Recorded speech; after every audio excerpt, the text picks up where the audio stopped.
Good afternoon. I'd like to call the order to the January 9th, 2023 meeting of the Charleston County Board of Zoning and Appeals, also known as the BZA. The board members that will hear your case tonight, to my right, is Mr. Jordan and Mr. Marchant.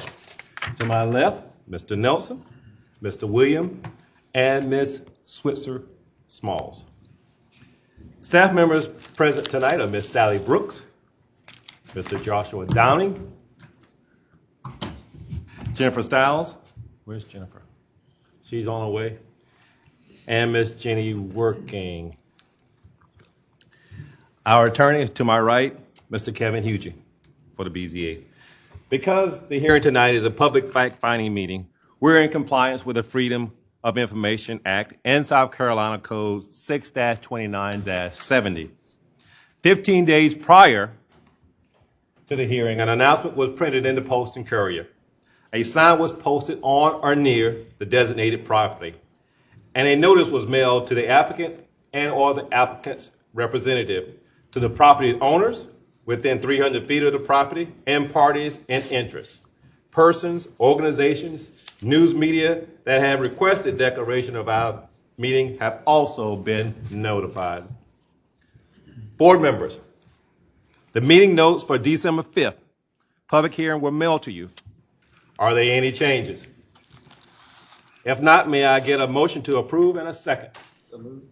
Second. Okay, so got a motion over here to approve and a second down here with Mr. Marchant. Any discussion?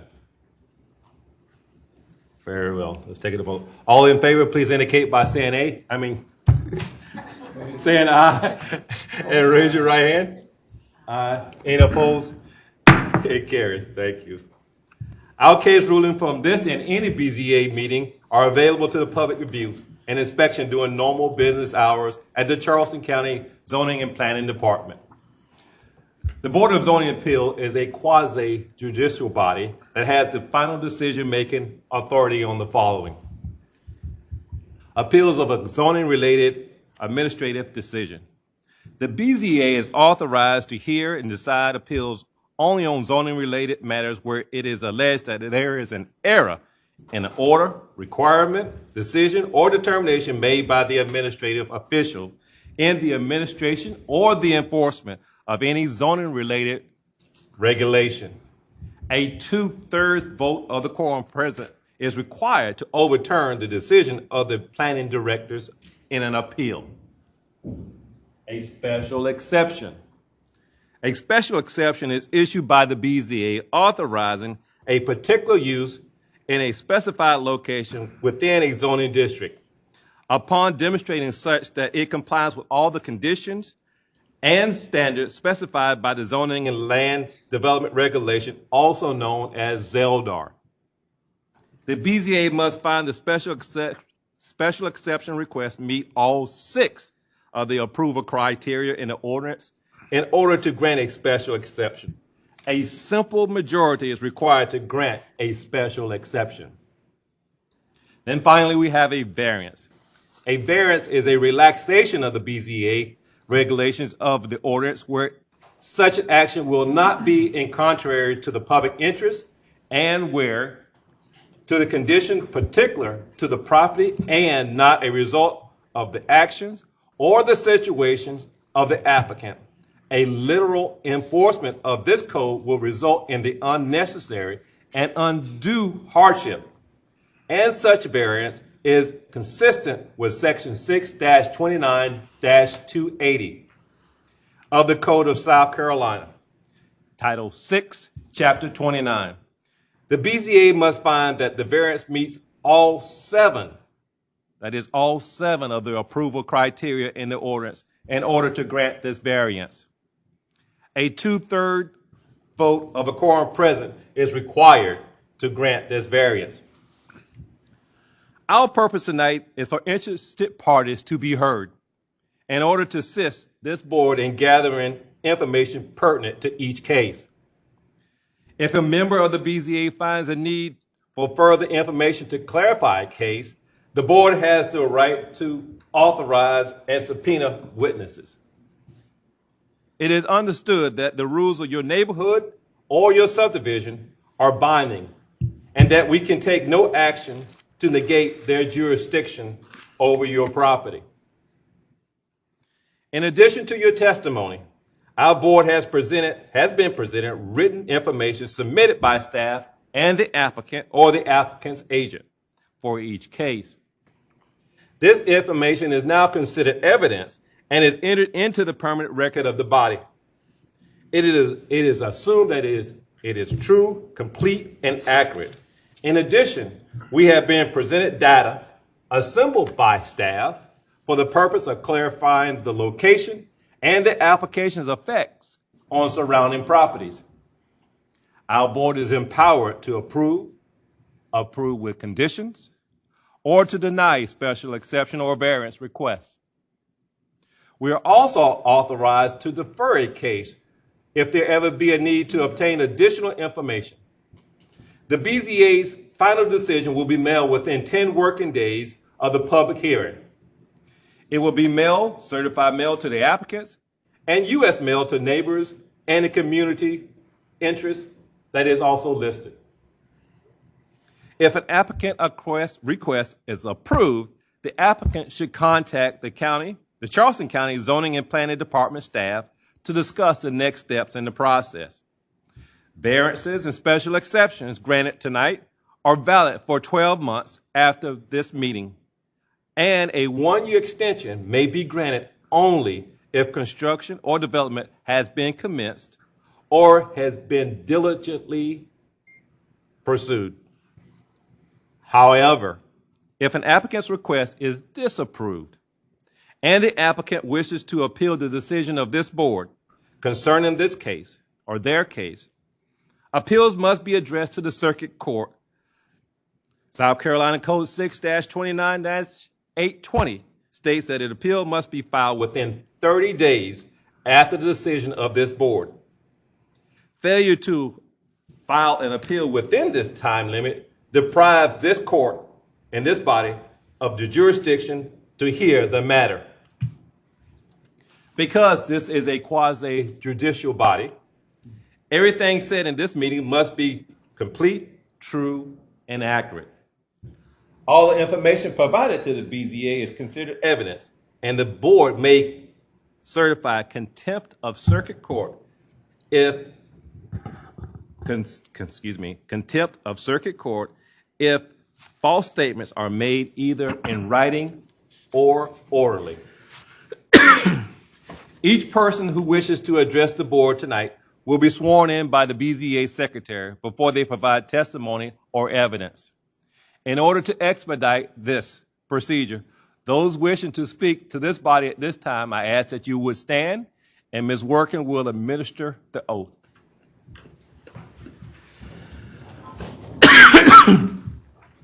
Okay, if you can please stand and raise your right hand, I will say the oath and you'll say I do. I swear to tell the truth and nothing but the truth. I do. I do. Thank you. Thank you, Ms. Workin. I will now call each case by case number. Staff will present facts pertinent to each case limited to 5 minutes. I will then call the applicant. The applicant will stand and state his or her name and current address for the record before presenting testimony pertinent to each case limited to 5 minutes. I would then ask for those speaking either in support or in opposition of the case, and then follow the same procedure for identifying themselves. And they are also limited to 2 minutes each. The applicant will then have a chance to reply to any opposition, limited to 2 minutes. And then the BZA will make a motion concerning the case and close it to the public.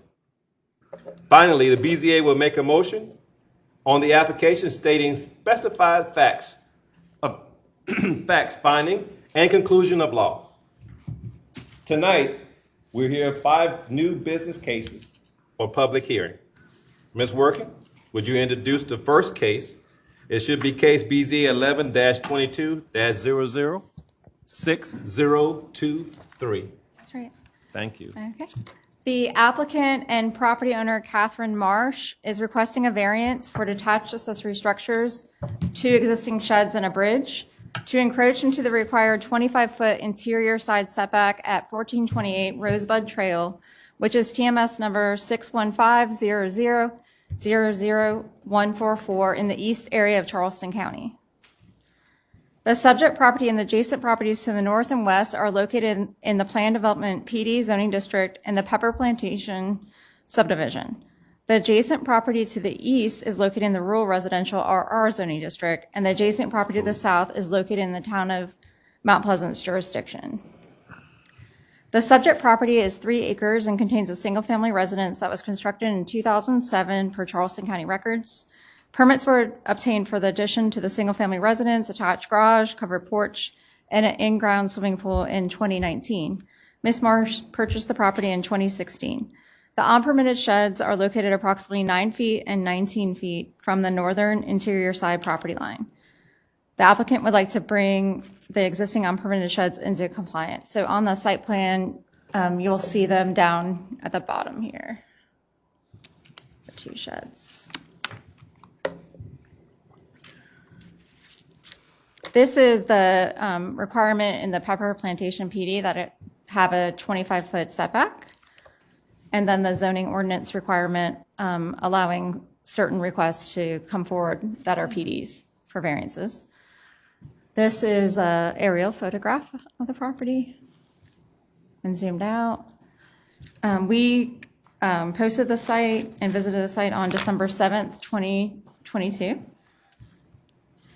This is a picture of the 2 sheds, and then some photographs provided by the applicant of the sheds and the location and the view from the street.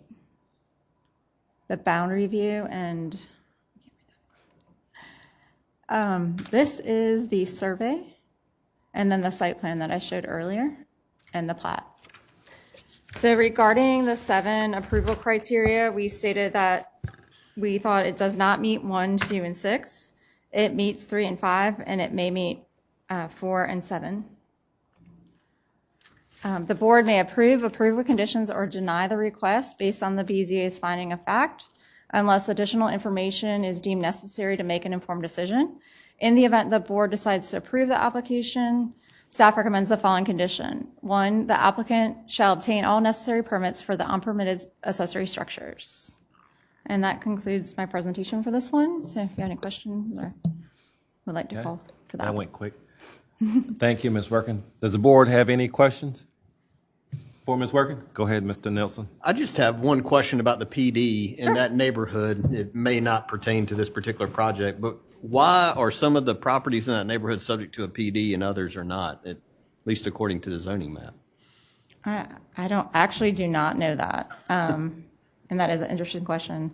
I know that this is a horse farm PD, and this property owner has horses. Maybe she can answer that. Okay. But that's a good question. Yeah, I'm not sure why. It was done in, I want to say 84? I don't know. So it's an old one. Yeah. Yeah.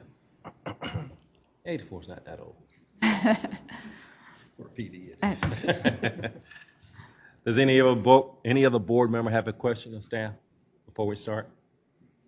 Thank you, Ms. Workin. Is the applicant present? Thank you. Please come forward. Please state your name and address for the record and tell us why we, come on up. I promise we won't bite you. And please tell us why we should approve your application. Good afternoon. Good afternoon. I made a mistake. I listened to others. Go ahead and please state your name and address. Oh, I'm sorry. Catherine Marsh, 1428 Old Rosebud Trail, Allendale, South Carolina. Continue, please. Obviously, I made a mistake in positioning it. I was trying to tuck them away and listen to others in terms of distance. Should have done my own research. I know ignorance of the law is no excuse. And I just hope you consider my application. Okay. Am I supposed to say more? I've never done this before. Well, it's not an easy job standing where you are, and you just threw yourself at the mercy and I had to of the go court. first, so I wasn't expecting that. Well, you're just throwing yourself at the mercy of this board. But let's see if there's anyone on this board that might And I don't have know a few. the answer to the why some have a requirement and others don't. I didn't realize that before. Okay. Does anyone else? Mr. Marchant?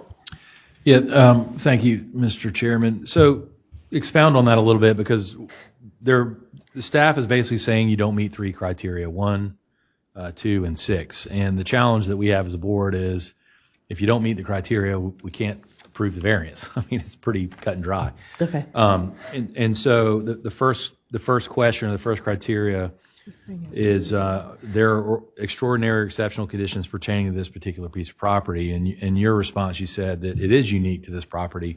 Are you saying that other properties within the PUD and Pepper Plantation don't have this setback? Is that what you're saying? Or are you saying some of the properties don't have this setback?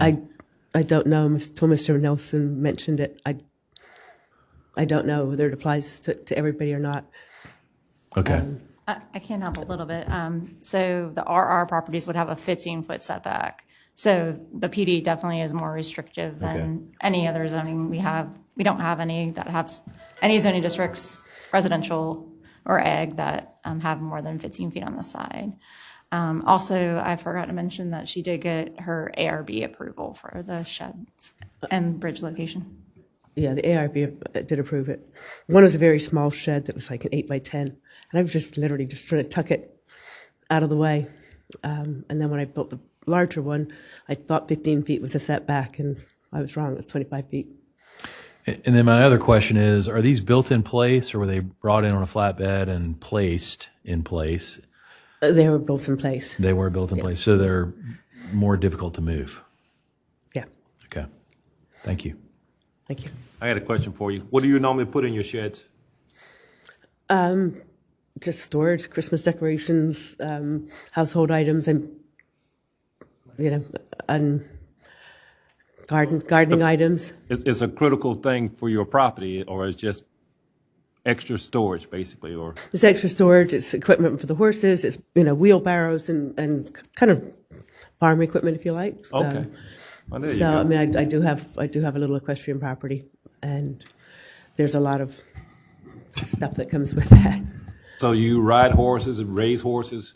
I actually have the retired horses that my kids left me with when they went off to college and got married and grew up.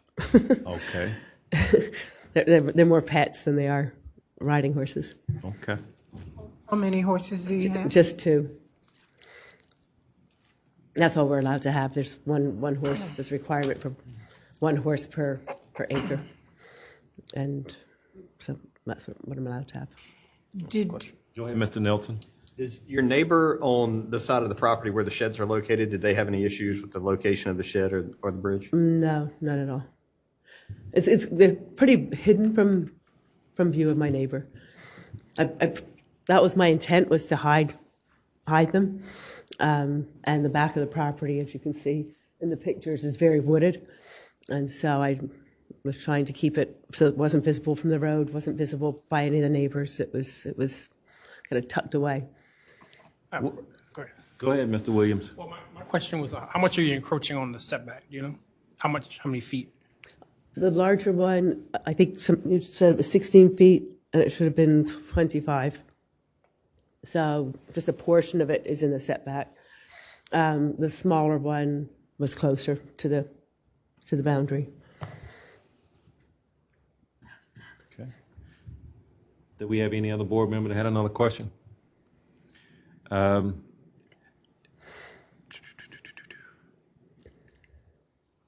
Okay. Well, I think that will do it. We thank you for your testimony Thank today. you. Thank you. Oh, well, okay. I'm sorry. One more time. I didn't see all hands. Mr. Jordan? How were you made aware that this was a problem? How was I made aware? I wanted to put an addition on my home and went for permission. And when they came to look at my property, they pointed out that I had these 2 structures. Thank you. And I have to pass this test in order to get the approval for an addition. Thank you. Thank you. Thank you. Do we have anyone else to speak in support of this application? Do we have anyone else to speak in support of this application? Do we have anyone to speak in opposition of this application?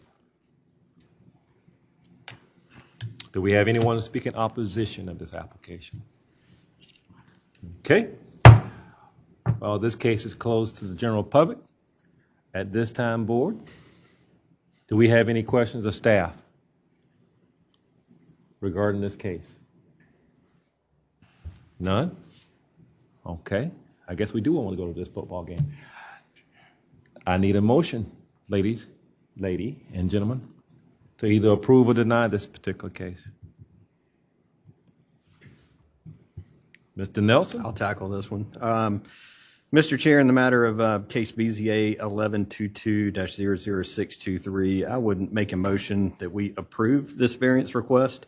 In doing so, in finding that it meets all the criteria, I am particularly moved by the unique zoning of this neighborhood with a PD over a portion of it and an R3 designation over the rest, which varying setbacks between those properties. I know that's not necessarily an excuse for the property owner, but I do think that helps meet criteria number one, that there are extraordinary and exceptional conditions pertaining to this piece of property, and that the property owner would have one setback for her property and a neighbor would actually have a different setback. For criterion two, that this condition does not generally apply to others in the vicinity. Again, this is unique to this particular PD applying to portions of the neighborhood and not to others. Criterion three, that because of these conditions, the application of the ordinance to this particular piece of property would effectively prohibit or unreasonably restrict the utilization of the property. We meet that criterion. For criterion four, the authorization of the variance will not be of substantial detriment to the adjacent property or to the public good, and the character of the zoning district will not be harmed by granting of the variance. We meet criterion five as well, that the BZA shall not grant a variance, the effect of which would be to allow the establishment of a use not otherwise permitted in a zoning district. For criterion six, this is the most difficult hurdle to overcome, that the need for the variance is not the result of the applicant's own actions. I do believe that the applicant certainly did not realize that there would be a potential conflict with the ordinance when placing the sheds where they are located, and the fact that the neighborhood ARB and the neighbor does not have a particular issue with the location, I feel that's sufficient to overcome criterion six. And criterion seven, that granting of the variance does not substantially conflict with the comprehensive plan or purposes of the ordinance. In making this motion, Mr. Chair, I would move that we accept the special conditions recommended by staff. Second.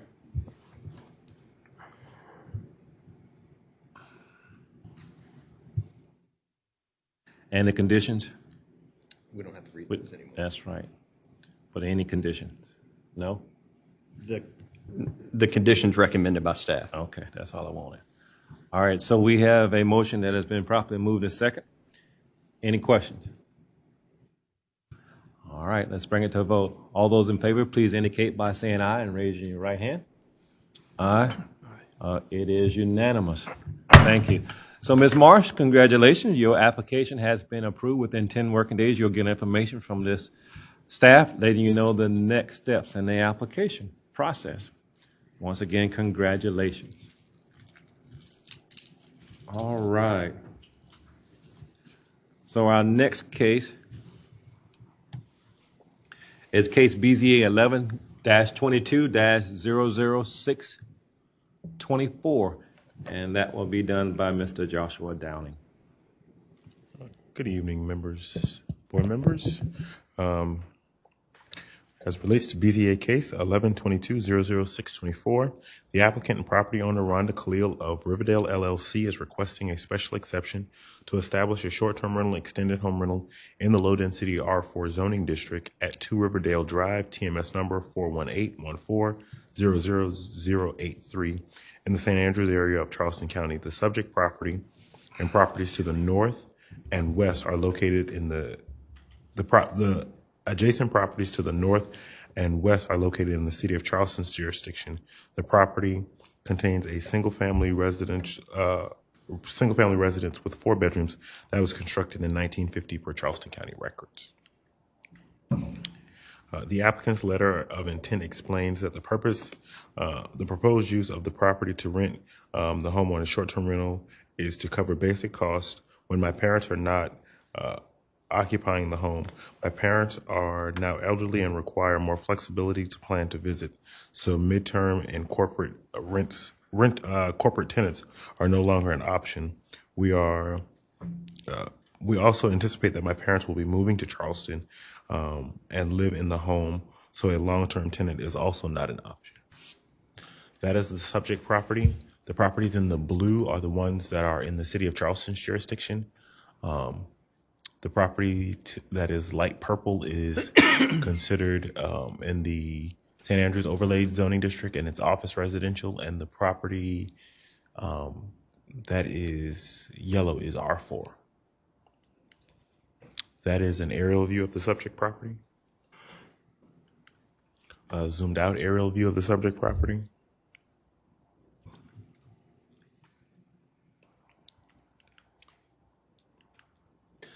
That was a sign posted on when staff conducted a site visit on the 7th of December. Family residence proposed to be used for short-term rental. Some of the parking, some of the surrounding properties, and that is Riverdale Drive. These were photos provided to us by the applicant. So staff believes that all three of the criteria may have been met for this case. So the Board of Zoning Appeals may approve with condition, or deny BZA case 11-22-00624, special exception to establish a short-term rental, extended home rental in the low-density R4 zoning district at 2 Riverdale Drive, TMS number 418-1400083 in the St. Andrews area of Charleston County based on the BZA's fact finding, unless additional information is deemed necessary to make an informed decision. In the event that the board decides to grant the approval of this application, staff has 4 criteria that they recommend. Prior to the zoning permit's approval, the applicant shall complete the limited site plan review process. The use shall comply with all requirements of Article 6.8. The property shall not be used for more than 144 days in aggregate during any calendar year, and the property shall not be, and the property owner shall be responsible for ensuring that the tenants comply with the Charleston County Noise Ordinance. That is the site plan that was produced. That is the plat. Any questions? Any questions from staff? Mr. Marchant? Mr. Downey, I have a quick question, just a definition. Corporate rental, is that, what does that mean exactly? Corporate rentals are for companies that have tenants who stay here for extended periods of time, and it goes with kind of like workforce housing, but on the corporate side. So we run into that. Also like relocation. Thank you. Anyone? Yes, Mr. Nelson? Just a quick clarification on limited home rentals versus the extended home rentals. For an R4, for a limited home rental, it would have to be owner occupied. Is that correct? That is correct. And that applied to several cases tonight, which is why this one and a couple others need the extended home rentals in order to. So this one, yes, would be a non-owner occupied short-term rental. Okay. Thank you. Good question. Anyone else? Very good. Thank you, sir. Is the applicant present tonight? Very good. Please come forward. Please state your name and address for the record, and please tell us why we should approve your application. My name is Rhonda Khalil. I live at 25 Avondale Avenue. This house is a couple of blocks away from my house. I moved to Avondale in 1993 and bought a little house right when the Navy base closed, and I've been here ever since in that same little house. And back in the day when we were all younger, my parents would visit me and they'd stay with me in my little house, and that went on for a while. And then we're all getting a lot older, and then in 2015, the 2 Riverdale house came up on the market, and it's It's a wonderful, wonderful house. Absolutely love it. It was owned by the Catholic Church, and they were selling it because it was in trust for one particular priest to live there until he died. But anyway, I fell in love with the house, and my parents and I realized that they may need a place here eventually, because I plan to stay. So we decided it was a good idea, and we were lucky to be able to get this house that was a couple of blocks away. And I actually met the owner of the house a couple years ago, and it is designed, they built the house for the Core family to live downstairs, but the upstairs was actually for their relatives to live out their lives. So it is completely, as it is a complete house downstairs, but the upstairs has 900 square feet. That has one large bedroom, another bedroom, a bathroom, and could easily be made into like a suite for a caregiver while my parents lived downstairs. So we bought this house in 2015 and furnished it with the idea that they would stay here intermittently, which they did. And we had like a family who was building a house, and then we had a family who was displaced by the tornado and then the flood. We've had a lot of corporate engineers and superintendents with J.E. Dunn Company, and we've had a couple of other more long-term tenants. And that was working for a while because my parents were younger, and we knew when there was going to be available time between tenants and they could book a flight and they could come. So it's not like that anymore. They're older and travel is really difficult. So, you know, they'll say, well, we'll try for this date, but then there's medical problems and there's appointments, and then it gets delayed, and then it gets delayed, and we just never know when they're going to be here or when they are able to travel. So the only option at this point is really short term, like to open it up and not even book it out. Just to open it up last minute. So if it's empty and they're not planning a visit for a month or so, to open it up last minute for a short-term rental. Anything could change at any minute, and one of them may need to move here. So we really don't want to tie it up with corporate or long-term rentals. The last J.E. Dunn tenant, we had an agreement with him that he would rent it. But, you know, when my parents visited, he needed to clear out, and he was a single guy, so that worked, and he did it. I think that's not going to be typical. So my time is probably up. So thank you for considering my application. Okay. Let's see if any board member has a question of you. Does anyone? Mr. Jordan? If the opportunity comes up in the future, which I hesitate because I don't want to bring up, to where your parents don't need it, what would you do with it then? I would probably go back to the midterm rentals, which is my preference. But I don't know. With the short term being an option, I might do that as well. I hadn't really thought about that. I'm just thinking about the what we need to do right now. Thank you. Mr. Williams? How you doing? So can you explain the corporate rentals a little bit? Oh, yes. The company actually pays for the rental. So the engineers and superintendents that we've had work from J.E. Dunn, it's a big construction company. So when they stay there, I invoice their company, not them. The lease is with them, but the company pays for it. And in another case, an insurance company paid instead of the individual. Okay, thank you. Anyone else? Mr. Marchant? Thank you for your testimony. I'll probably ask this question 5 more times a night. Tell us who's going to run the rental. Is it a VRBO? Is it something like that, or will you do it personally? And then have you talked to your neighbors about it? Any comments from your neighbors? I will run it myself. Yes, I have 2 new neighbors. One is directly next door, and I met her, Caroline, and we talked about it, and she didn't have any objections. The other new owner is across the street. single woman who's going to have a roommate, and I talked to her about it and her mother, and there were no objections. This is a house that is on the outskirts of Avondale, very close to St. Andrews. It has 4 parking spaces in the back. I know 2 are on the site plan, but really it's 4.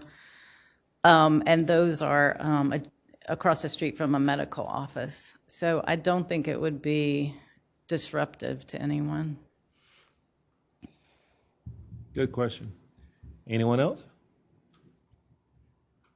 I thank you so very much for your testimony tonight. Do we have anyone else to speak in favor of this application?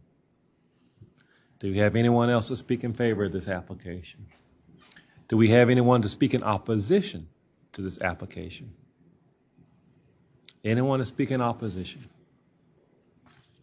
Okay, then. This is closed to the public, and at this time, I'm going to need a motion. But board members, do we have any questions of staff before we go in? No? All right. I need a motion.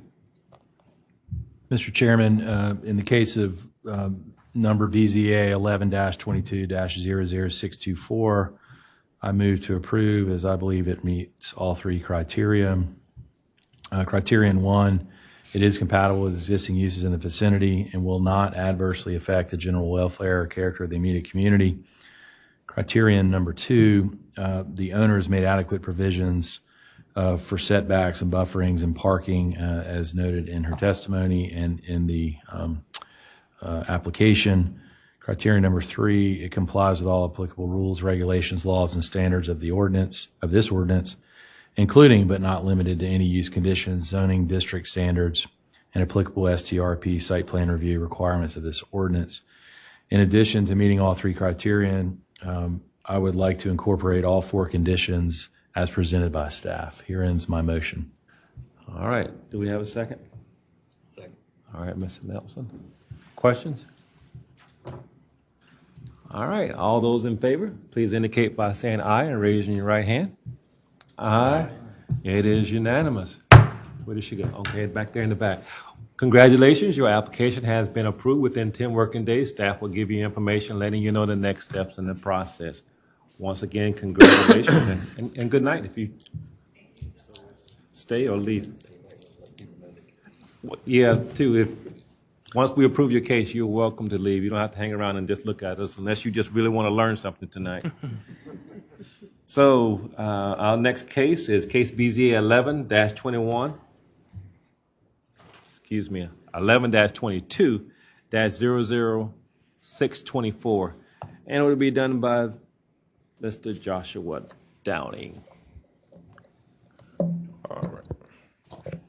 So the applicant, so BZA case 11-22-00625, the applicant and property owner, Grace Cotton, is requesting a special exception to establish a short-term rental, extended home rental in the low-density R4 zoning district at 21 Welch Avenue, TMS number 34306-00086 on James Island in Charleston County. The subject property and all surrounding properties are located in the R4 low-density residential zoning district. The property contains a single-family residence with 2 bedrooms that was constructed in 1950 per Charleston County records. So that is the subject property, and again, all of the surrounding properties are located in the R4 zoning district. The applicant's letter of intent explains, if approved, we plan to use the 820 square foot single-family 2-bedroom Welch Avenue house as a short-term rental for a maximum of 144 days per year. The target occupants are small families and couples who are looking for a quiet place to stay while visiting the Charleston area.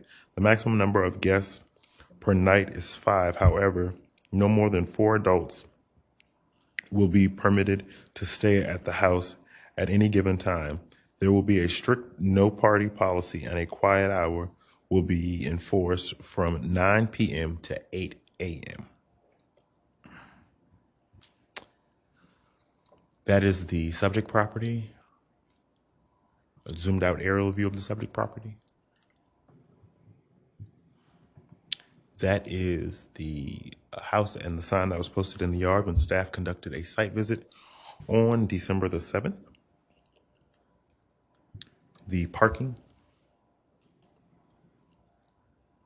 and that is Welch Avenue. So staff believes that all three of the criteria have been met for this case. So the Board of Zoning Appeals may approve with conditions, or deny BZA case 1122-00625. Special exceptions to establish a short-term rental, extended home rental in the low-density R4 zoning district at 21 Welch Avenue, TMS number 343060086 on James Island in Charleston County, based on the BZA's finding of fact, unless additional information is deemed necessary to make an informed decision. The board may modify any of staff's recommendations below, including but not limited to restricting the number of days a short-term rental may be rented. In the event that the Board of Zoning Appeals decides to approve the application, the board should consider the four following recommendations by staff. Prior to the zoning permit's approval, the applicant shall complete the limited site plan review process. The use shall comply with all requirements of Article 6.8. The property shall not be used for more than 144 days in aggregate during any calendar year, and the property owner shall be responsible for ensuring that the tenants comply with the Charleston County Noise Ordinance. I will inform the board that 5 letters in opposition were received for this application, and also I had several phone calls today expressing opposition for this case. That is the subject property and the plat. Any questions? Any question, folks? Staff and board, excuse me. Mr. Marchant? Mr. Downing, the letters of opposition, we seem to see a few cases in Riverland Terrace and the vicinity around there. Is this the first time we've gotten opposition, or I'm trying to think? I'm not or- certain if this is certainly not the first opposition in Riverland Terrace. I do not have the data on how many cases in Riverland Terrace have received opposition, but this is certainly not the first case in opposition that we have received in Riverland Terrace. You also mentioned that you had several calls this afternoon? Throughout the course of today, yes, sir. Okay. Of individuals who did not meet the 12 o'clock Friday deadline, who wanted to express opposition for this application. Anything that jumps out to you? Not besides the usual concern of short-term rentals in the neighborhood. Okay. All right. Well, thank you, sir. Is the applicant present? Very good. Please come forward. Please state your name and address for the record, and please tell us why we should approve your application. My name is Grace Cotton. I'm Bernardo Franson. Okay, so we're just doing one at a time, okay? So Ms. Cotton, we're going to let you start first. And if you don't mind having a seat, sir, we'll get right with you. Sure. Thank you, sir. We live at 719 Beauregard Street, but we're here to apply for 2172 Welch Avenue. I'm just going to say it. I'm not a public speaker, so I'm a little nervous. You're I have doing some good. notes here. You're doing good. So a little bit about us. We moved to Charleston from Minnesota 6 years ago. When we moved here, we bought a 1,500 square foot 1950s ranch on James Island and fell in love with James Island. Since then, we've had 2 kids, and the house that once felt very large for us is now completely full. If anyone has kids, they know that it's not just adding 2 people, it's adding a lot of stuff. So we don't have family that lives nearby, but we have family that visits often, usually for several weeks at a time. There are parents, like the previous woman said, they're getting older, so when they travel, they usually come for 3 or 4 weeks at a time. Before our son was born about a year ago, we realized that we could no longer host family for 4 weeks in our home. There's just no space. So we started brainstorming. We considered adding on to our home. It didn't seem like a great option. So after a lot of thought, we purchased the Welch Avenue house. It's small. It's 800 square feet, 2 bedrooms, just right for grandparents coming. We bought it as a second home with the intent to renovate it and use it as a place, again, for our family to come visit. We spent 8 months renovating it. We gutted it. We put a lot of time and money and love into this house. And now what we're hoping to do is keep it as a place for them to come stay, but also use it as a short-term rental when they're not here. Mr. Joshua went over some of the rules that we would plan to have, and I'll just restate them. We would have a minimum age of 25. We would limit to 4 adult guests per night. No pets, no smoking, quiet hours. As residents of James Island, we understand the value and importance of maintaining the character of the community. And we know that Riverland Terrace is a complete gem. The neighborhood is awesome, if you've never been there. We want to use it as a rental and allow only people who will respect the locals and the community. That's a priority for us. We're not just looking to have it booked with any old person. So while we don't live on site, we would actively monitor the property. We live just a few miles away and can quickly respond if we discover that our house rules aren't being followed. I stay home with the children, and it would be my responsibility to run this. So I would be the one making the bookings and vetting the renters. I would plan to carefully review Airbnb profiles and ratings and make sure that previous hosts had deemed them responsible and mindful in their homes. So I guess in sum, we only want to rent to considerate travelers who would want to come experience Charleston and support local economy and respect the neighborhood. Okay. Very good. Let's see if we have any board members that might have any questions of you, Ms. Cotton. Does anyone? I do. Ms. In Smalls? reference to some of the opposition that you have received, have you spoken with the most immediate neighbors? You know, if you're approved tonight, will they be able to contact you in the instance there's issues with noise or parking or trash? And I guess my second question would be, is there a limit to the number of cars? That's often an issue for a lot of neighborhoods. Is, the renter agreed to one thing, but all these folks showed up and they have cars that are, way more cars than exceed the driveway area. So if you could address those, that'd be great. Sure. Regarding the neighbors, we've met the neighbors. Everyone seems very friendly. It's a wonderful neighborhood and a wonderful street. Regarding the opposition, the truth is I don't blame them. I respect that. I think their concern is valid, which is why we want to be sure that we run this in a responsible way. So one idea we had would be to give them our phone numbers, and if they had any problem with anything, please call us and we will come handle it. We live close by. I think we are different than a big corporation who wants to come in and establish all these rentals. We're just 2 people who live locally, and we want our house to be respected too. So the people that won't respect the neighborhood probably won't respect our house. And we want it to be a place where family can come, and we don't want it to get destroyed. So in regards to parking, there are technically 4 spaces, and I'm certainly happy to have a car limit. I'd be happy to limit it to 3. It's a small house, so I can't imagine fitting too many adults in there. 3 cars is plenty. Okay. Anyone else? Go ahead, sir. You're doing great. Thanks. Thank you for your testimony. Just to clarify, Airbnb is the format you're going to be using? I believe so, yeah. Okay, yeah. thank you. I think the rating system is really valuable. Yeah, that matters to us because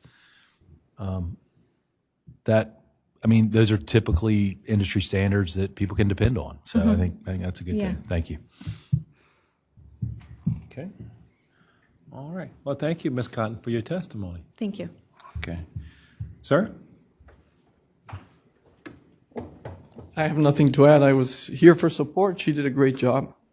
The one thing I Oh, have go ahead to- now. If you're going to talk now. Oh, sorry. Don't mess it up. The one thing Your I'd name like and to address, add please. is we did State your spend- name and address, please. Sorry, my name is Bernardo Franson, and we're here to discuss the case for Your address? 2172 Welch Avenue. The only thing I, You did. excuse me? What's your address? 719 Beauregard Street.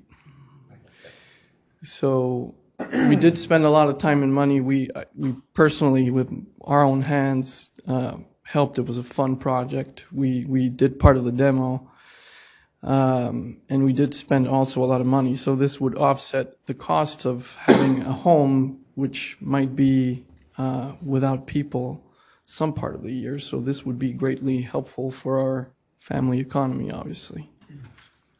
Hold on now. We might have a question for you since you stood up there now. Does anyone have a question of him? I think they're going to let you go free this time. Thank you. Do we have anyone else to speak in support of this application? Anyone else to speak in support? Do we have anyone to speak in opposition of this application? Okay, I saw your hand first, and then we'll come to you. Miss Carolina Warren, if I'm reading that right. I'm Trish Bender. I live diagonally across the street at 2171 Welch Avenue. I am a long-term resident of Riverland Terrace, and I'm also a 20-year real estate professional specializing in investment property. So I have a lot of information and experience with landlord property management, and particularly long-term and short-term rental. I stand in opposition to this for several reasons. Riverland Terrace is a quaint, historic, and eclectic neighborhood, and I particularly love this section of the neighborhood because it's smaller and it's cozy. And it has, in the last maybe 10 to 15 years, changed character and become a family-run neighborhood because the schools have been improved. So we've seen a lot of families come in. We've seen a lot of people coming in to improve the conditions of the property and really invest in the character and the improvement of the neighborhood. My neighbors and the many of the neighbors that have called today and have talked to me have all the same concern. And that is that out of the 834 homes that are in our neighborhood, 28% of those, 239 to be exact, are non-owner occupied homes. They're rentals. They're investment properties. So far, those properties have been very well maintained because most of the time the owners are very close or the residents are there long term. Providing a short-term rental provides a different character of a renter. The person is coming in for vacation, the person is coming in for fun, a party, an event, etc. It has a very different character of the neighborhood. And if a short-term rental is approved here, the major fear is that it is going to set a trend, which we have seen in the past, and we have seen on Folly Beach and downtown and all of the other areas that have short-term. And that is that we are going to be becoming flooded with short-term rentals in our neighborhood. Short-term rentals that may not have an on-site manager to manage the problems that happen at 2 o'clock in the morning or on the weekend. I know that Charleston County has code enforcement. I spoke with Mr. Downey earlier today about what your policies are. And I do believe that Charleston County, unlike Charleston City, doesn't really have the livability department that is well established enough to be able to handle the myriad of complaints that you have. So therefore, I am in opposition. Okay. Thank Hold you. on. Hold on. Oh, yeah. Okay. Does anyone have a question? All right. I saw Mr. Williams' hand first, and we'll come to Hey. Mr. Nelson. Do you know how many short-term rentals are there currently in that neighborhood? You're talking about under 30 days or over 30 days? Short-term, under. Under 30 days, I'm aware of 8. Okay. I don't know how many of those are legal. Okay. Okay, Mr. Nelson. Unfortunately, determining whether or not they're legal or not falls on Mr. Downey's shoulders most of the time. In looking at VRBO and Airbnb, there are probably at least 30 short-term rentals in that area. And whether or not they're City of Charleston properties or the county, who knows at this point? That would take a little bit of digging to figure out. One thing that we often point out with neighbors that come in concerned about short-term rentals that may be coming into their neighborhood is that, one, if an applicant receives a permit or receives a special exception for the extended home rental, it's something that they must renew annually. And so if indeed a neighborhood experiences problems with the short-term rental, there are remedies, as you pointed out, and mechanisms to notify the county of those issues, and the county can then make the appropriate decision to either rescind their permit or not reauthorize their permit for the following year. And at that point, that takes the short-term rental off the market. Oftentimes this board, and I can't speak for how this board will vote tonight because we don't have any new members present yet, but based upon past experiences, the board tends to defer to allowing property owners to try the short-term rental market. And if there are issues, then we'll deal with that at a later date, as opposed to looking ahead at issues that may be perceived at this point. But one thing that we do commend to all of our neighbors is that they get the phone numbers of the persons that are going to be renting their houses out and make sure they communicate closely with them in case there are issues. And I think in this case, you do have a neighbor that is not too far away from the property, maybe not in Riverland Terrace proper, but somebody that could respond in short order, and it's not necessarily a corporate entity that's attempting to rent their property on a weekly basis. So I just say that just to point a few things out that our good friend Mr. Joe Boykin would point out oftentimes from this seat, so I felt the need to do so since I'm in his his former chair. But let me just clarify, what you're saying is that you may approve it but they're still not going to have on-site supervision, which is the current zoning requirement. Which does speak to a different character of behavior when you know that someone is on the property, watching the property, versus holding the neighbors responsible for making sure that that person is behaving the way they should. Do you see what I'm saying, the difference? The current zoning does allow for the extended home rental. They just need to get a special exception in order to do so. And so there's what county council has charged us with is to make sure that those three criteria that are specified in staff's assessment, excuse me, are met. So it is an allowable use by zoning as long as they get that special exception for it. Now, if it were an owner-occupied house, then they could, without coming in front of anybody, rent it for 72 days out of the year. If they wanted to go more than that, they would have to come before this board for permission to do that. And I'd like to clarify that, excuse me, the code does not require that the neighbor police someone who has a short-term rental permit. Neighbors would do whatever they would do, even if it was just occupied by the owner himself.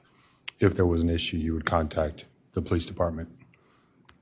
My statement was that contrary to the exception versus the general rule of the zoning is that the exception allows the owner not to be on the premises. That's what they are applying for, an exception to rent the property without having to live there.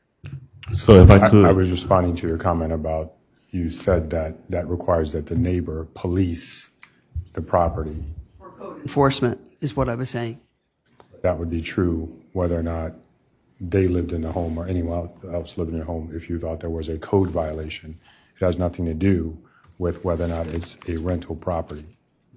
That's all I'm pointing out to you.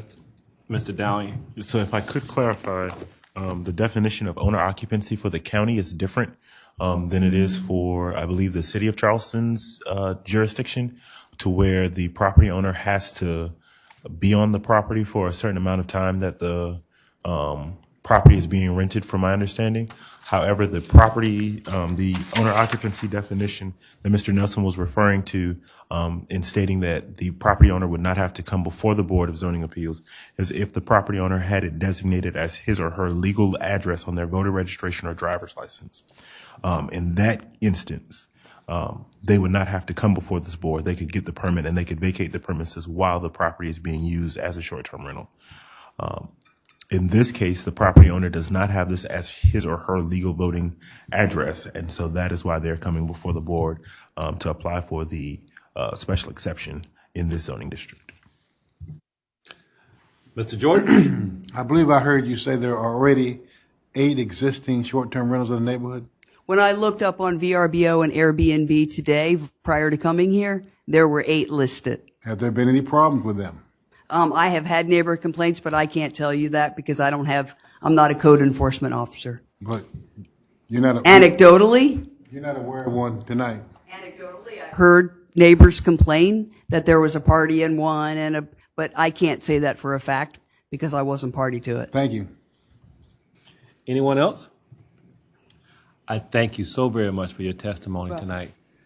Yes, ma'am, if you would please come forward, state your name and address for the record, and tell us why we should disapprove this application. You might want to turn that mic a little bit. I think it's somewhere. There we go. Susan Turner, 213 Hinson Avenue. I live in Riverland Terrace. I'm about a block and a half, maybe 2 blocks from Welch. I am very concerned about changing the rules to allow this short-term rental to go forward without a person, without the owner on premises. My objection comes from being very familiar with, I'm sorry, I'm having trouble breathing through this. Take your time.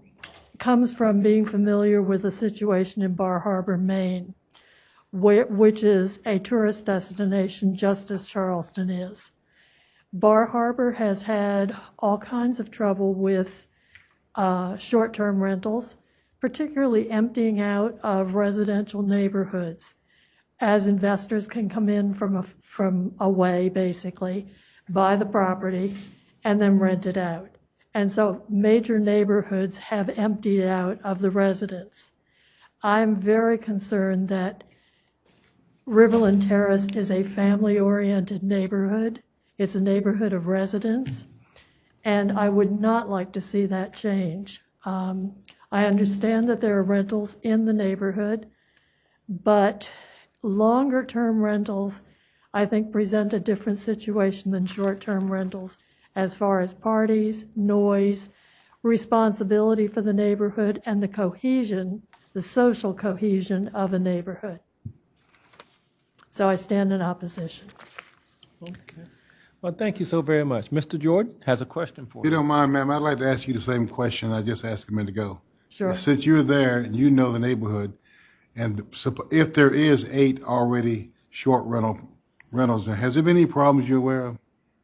I'm not aware of them, but then we have not, my husband is extremely ill, and so Ma'am. we are often not around.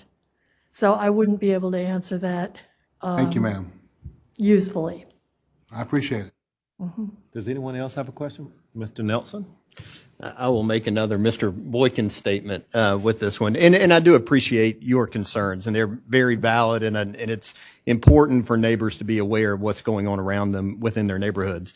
But one thing that County Council has tasked us to do, well, County Council has actually issued the ordinance regarding short-term rentals. So we're not changing any zoning up here tonight.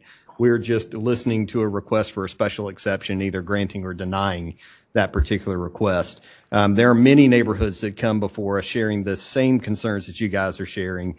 And what we commend people to do is to address this with County Council, because this is an issue, if it's coming up in multiple neighborhoods, it needs to be addressed at the County Council level and not necessarily at the Board of Zoning Appeals. Good question. Sure. I think the concern is that if this is approved, then what stops the next one from being approved, and the next one after that, and the next one after that? Where does it stop? That's not a matter for this board to consider. We have approved other requests similar to this one in the same neighborhood and in the same vicinity as this house. And so that is something that the neighborhood needs to pay close attention to and address accordingly. But that's not a matter for this particular board to take up. Thank you. Thank you so very much. Anyone else have a question? We thank you so very much for your testimony. Do we have anyone else to speak in opposition? Do we have anyone else to speak in opposition? Okay. So at this time, Ms. Cotton, You have the right of rebuttal, and you can address those concerns. You're limited to 2 minutes. Okay. If you don't mind stating your name and address again, please. Grace Cotton, 719 Beauregard Street. I want to say, I think all these concerns are valid. Just face this way, please. I really think the concerns are valid. And these are people we've met one time, and they don't know us, they don't trust us, and why should they? I hope that after hearing our application and the rules that we want to put into place and the vetting that we want to do of renters, they feel a little more comfortable with this proposal. Again, we're not a corporation that's just looking to make a bunch of money.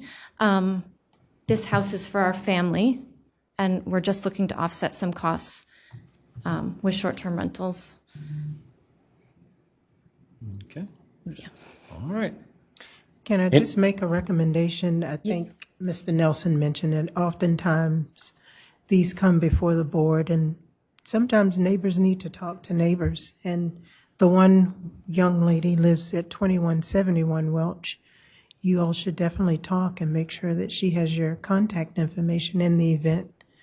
If this board approves it tonight, there are issues with the rental because you're not there on site. They know how to contact you to address those. Yeah. So. Thank you.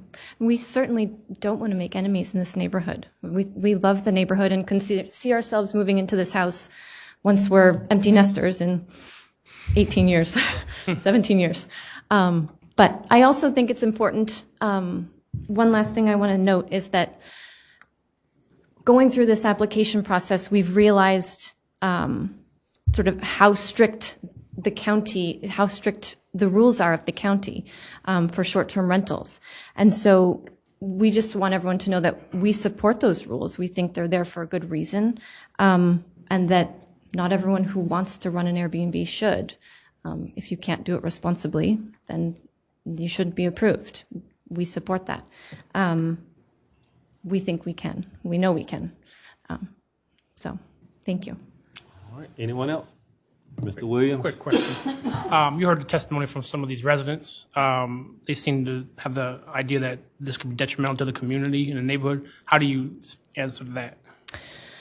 Well, I understand the idea of this domino effect. Like if we get approval, then 25 other people will want to apply. And I think it comes back to this process. So those 25 people will need to stand here and appeal to you, and you'll have to make a decision. Can these people run a short-term rental in a way that can meet all the guidelines? And one of the guidelines is to essentially maintain the community. Yeah. So I think have them apply. If they can't meet the requirements, then they'll get denied.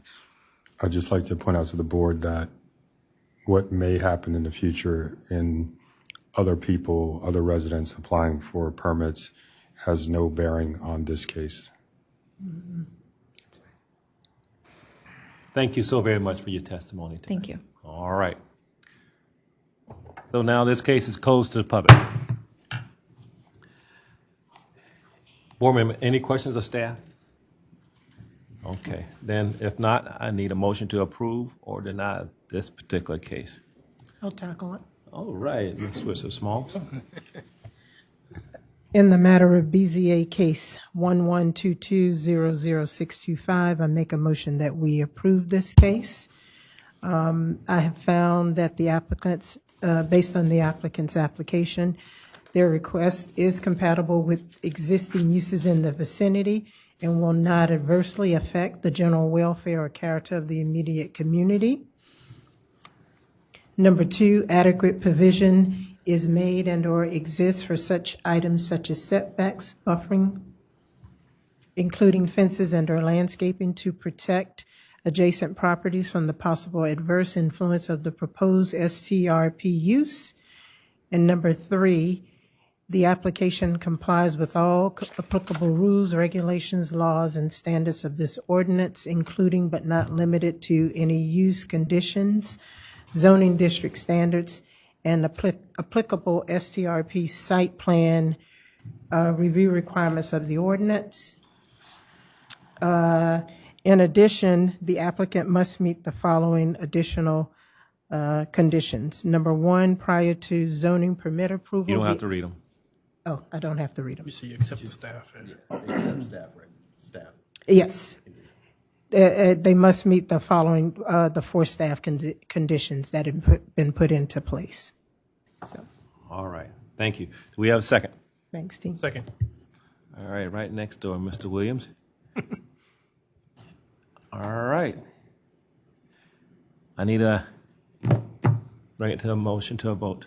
All those in favor, please indicate by saying aye. Aye. Any opposed? Okay, it is unanimous. Ms. Cotton, congratulations.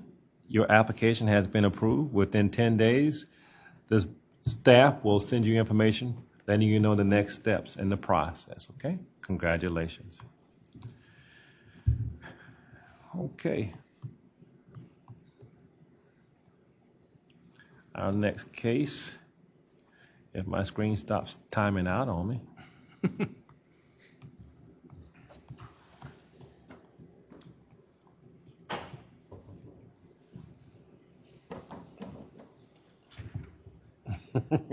Thank you.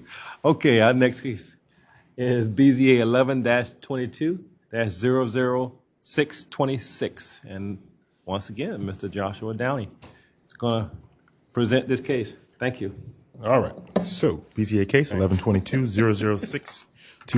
The applicant and property owner, Mr. Lawrence Wayne Brock, is requesting a special exception to establish a short-term rental, extended home rental in the low-density R4 zoning district at 31 Lolandra Avenue, TMS number 418-1300222 in the St. Andrews area of Charleston County. The subject property and the adjacent properties to the north, east, and west are located in the low-density R4 zoning district. The property to the south is in the St. Andrews Overlay zoning district and is zoned community commercial.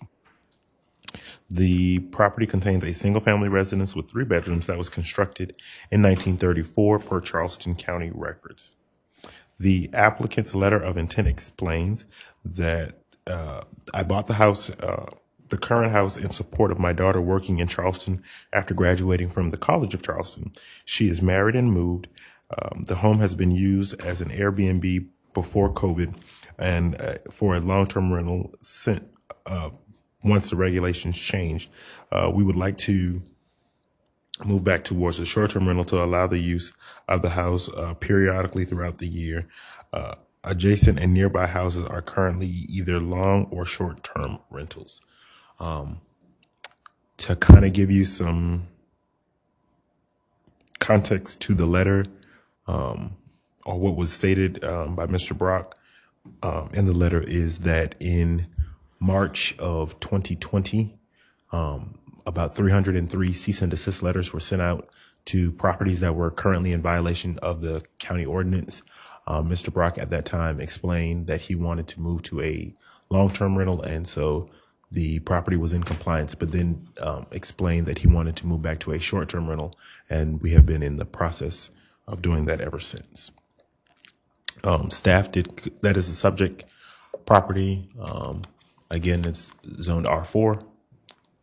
That is the aerial view, a zoomed in and a zoomed out aerial view of the subject property. The sign that was posted in the yard when staff conducted a site visit on December the 7th, 2020. Staff believes that all 3 of the criteria may have been met for this case. That is the single-family residence and parking. And that is additional parking on the parcel. And that is Lolandra Avenue. Staff does believe that all 3 of the criteria may have been met for this case.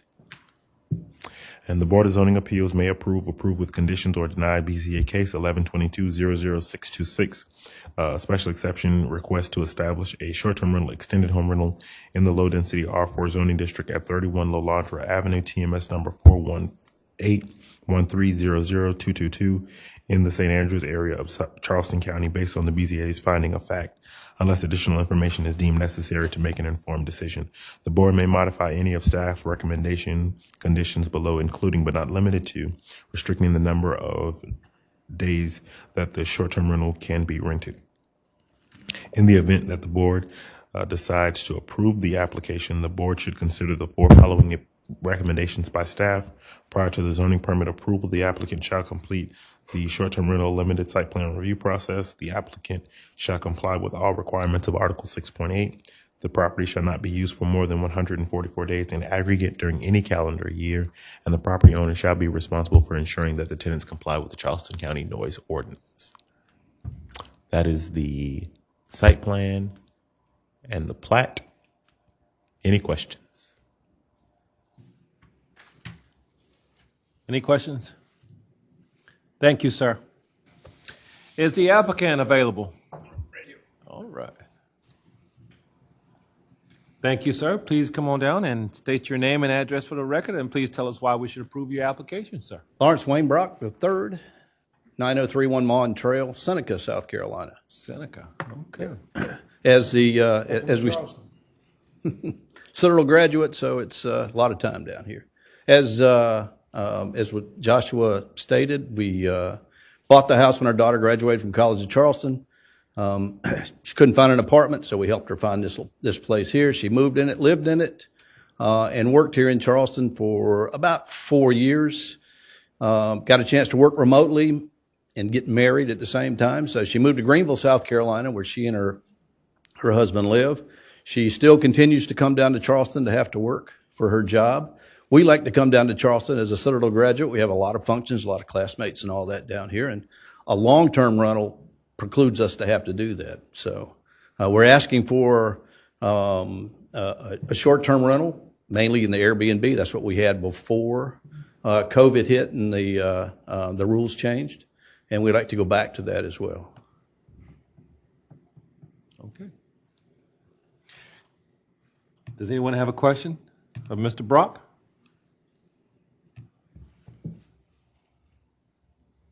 Thank you. Thank you for your testimony, sir. That's it. Well, I am the old guy that wants to come down here with their parents. Well, I'm not. I am the. What parent year that did you wants to come graduate down. Citadel then? 1980. 1980. Okay. Good. And what company? Charlie Company. Charlie Company. Okay. Oh, we've asked you a few questions then. Okay. Thank you, Mr. Brock.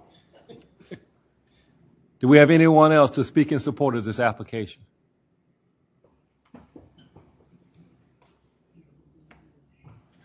Anyone else to speak in support? Anyone to speak in opposition? Anyone to speak in opposition? Okay, this case is closed to the general public. Board members, I need a motion. Mr. Chair, I'll take this one. Okay. In the case of BZA 11-22-00626, I make a motion that we approve this request for the special exception. I find that it does meet all three of the criteria, that it is compatible with the existing uses in the vicinity and will not adversely affect the general welfare and character of the immediate community, that 2 adequate provisions have been made for such items as setbacks, buffering, to protect adjacent properties from possible adverse influence of the proposed STRP use, such as noise, traffic congestion, trash, parking, and similar factors. And 3, that it complies with all applicable rules, regulations, laws, and standards of this ordinance, including but not limited to any use condition, zoning district standards, and applicable STRP site plan review requirements of this ordinance. In making this motion, I recommend that we include all 4 of the special conditions recommended by staff. That is my motion. Okay, Mr. Marchant with the second. Any discussion? Question? All right, let's bring it to a vote. All those in favor, please indicate by saying aye and raising your right hand. Aye. It is unanimous. Mr. Brock, congratulations. Your application was approved. Within 10 working days, staff will send you information through certified mail letting you know the next steps in the process. Congratulations again and good night, sir. All right. Our next case is case BZA-11-22-00627. And once again, Mr. Joshua Downey.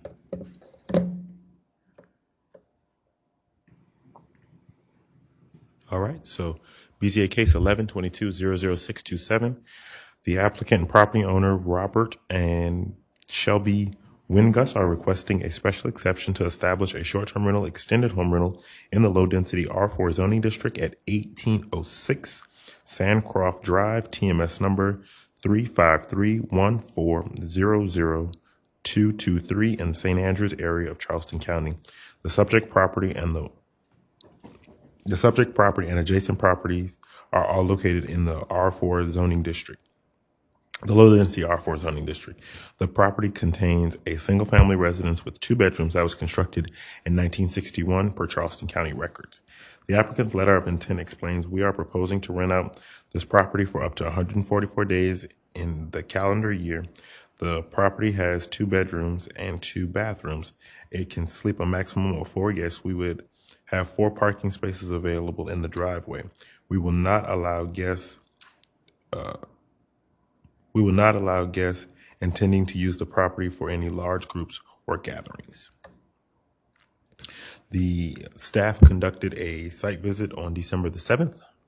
So that is the R4 zoning district. That is the aerial view of the subject property and a zoomed in aerial view of the subject property. Again, staff did conduct a site visit on December the 7th. That is the single family residence along with the parking. That is Sandcroft Drive.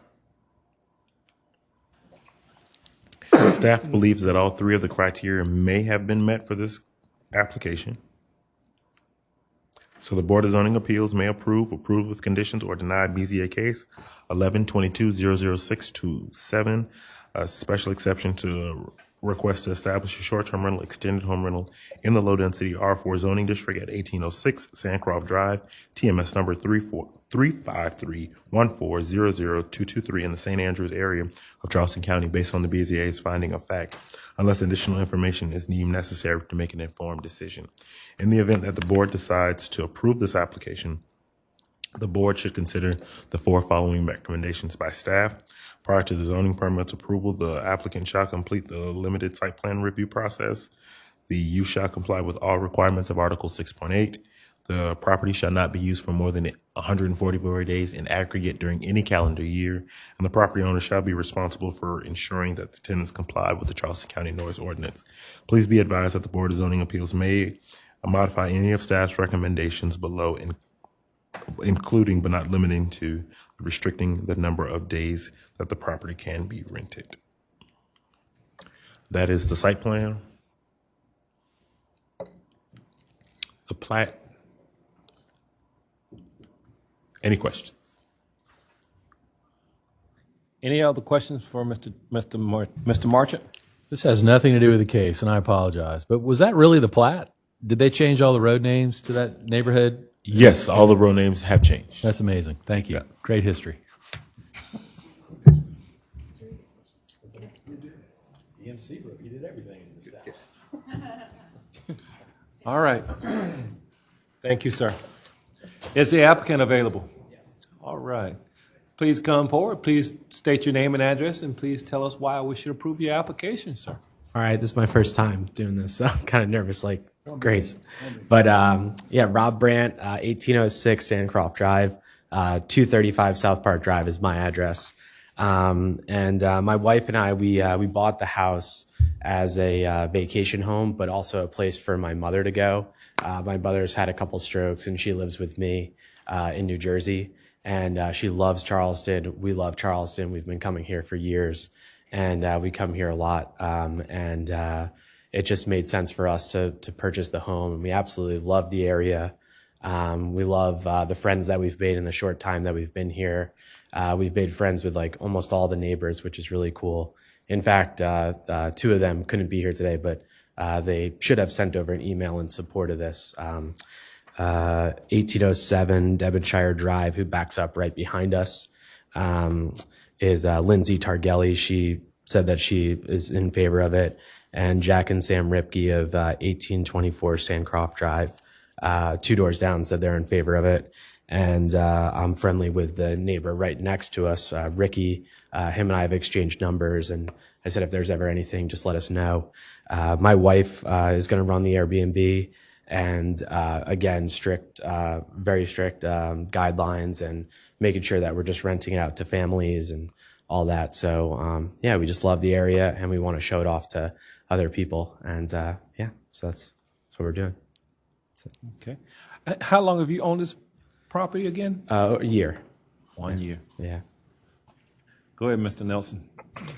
My question for you is a little bit different than some of the previous applicants that have come in. With you being out of town, do you have someone local that renters can contact or neighbors can contact if there's an issue? Yes, 100%. So our realtor who helped us purchase it, he owns investment properties in the area, and he said he's ready, available, and we can give his contact information to them. Our neighbors 2 doors down, they own multiple Airbnbs. They have all the connections for handymen. In fact, we use some of their services that they're used to using, and they said 1,000% were readily available, literally 2 doors down. Okay, thank you. Yeah. Who's your realtor? Dave Renown, I believe. Yeah. And he's with what company? It was I think was it Really One or Charlton One? Carolina One? Yeah, Carolina One. That's it. Yeah. Sorry, nervous. Mr. Jordan? Is he going to answer the phone at 2 a.m. if there's a drunken brawler? I mean, Yeah. I'm really serious Yeah, because, yeah. I mean, other people Yeah. are Absolutely. residents who live by, but this is a Absolutely. business. Yeah. Is he Absolutely. going to answer it? Yeah, absolutely. He's going to give them their personal cell number? Believe so. Yeah. Okay, thank you. Go ahead, Mr. Martin. I don't have a question. You just look like you had question all over your head there. Yeah. Do you have any restrictions on your rental? Sorry if you said that already. My wife and I would just rent it out to families. Like we'll have very strict guidelines. Making sure that everybody has 5-star reviews on their application. Will parties be allowed? No, absolutely not. Yeah. Strict noise ordinance will be in place. Thank you. Anyone else? I would also like to say I drove through the night to be here, 12 hours to get here. So that's the dedication that I have to this property. Sorry, a little tired. So, Yeah. You being in New Jersey, yeah, and would have to adhere to something that's going on at your property. That is important. That's a long Absolutely. drive too. Absolutely. But just like And we would Mr. like to be Jordan here, said, yeah. Somebody's got to be held responsible for that. Exactly. 100%. Go ahead, Mr. Nelson. Oh, I was just going to say anybody that's willing to spend that much time on I-95 is dedicated to making sure this thing gets passed. Most of the time, we have an applicant that comes before and doesn't show up, it doesn't get passed. So, Yeah. yeah, they get put off. All right. Anyone else? We thank you so very much for your Thank you. testimony today. Thank you. Do we have anyone else to speak in favor of this application? Do we have anyone else to speak in favor? Do we have anyone to speak in opposition? Do we have anyone to speak in opposition? Okay. Well, this case is closed to the general public. Does any of the board members have a question of staff before we move forward? And if not, I need a motion, please, and a second. You want to take a shot at it, Mr. Jordan? I don't know that stuff to read. Okay. I'll take a stab at that. Go ahead. All right, I just figured I'd give you a shot. So in the case of case number 11-22-00627, I find that this application is to be approved, and it meets all 3 criteria set forth. Criteria 1, it is compatible with existing uses in the vicinity. It will not adversely affect the general welfare or character of the immediate community. I do believe it meets that criteria. Criteria 2, adequate provision is made and or exists for such items as setbacks, buffering, to protect adjacent properties from the possible adverse influence of the proposed STRP use, and such as noise, traffic, congestion, trash, parking, and similar factors. He's going to use Airbnb, so that should help. Criteria 3, complies with all applicable rules, regulations, laws, and standards of this ordinance, including but not limited to any use, conditions, zoning district standards, and applicable STRP site plan review requirements of this ordinance. The applicant is currently in the STRP limited site plan review, so he is going through the review. And I would like to adopt all 4 additional criteria put forth by the staff. Thank you. Okay, do we have a second? Second. All right, Ms. Smalls. Any discussion? All those in favor, please indicate by saying aye and raising your right hand. Aye. It is unanimous. Your drive was worth it. Okay, so your application has been approved. Within 10 days, you'll get information from staff letting you know the next steps in the process. Once again, congratulations. Drive safe. Okay, our next case is after this case, we're going to take us a break, okay? After this case we have coming up is case BZA 11-22-00628. And Mr. Downing.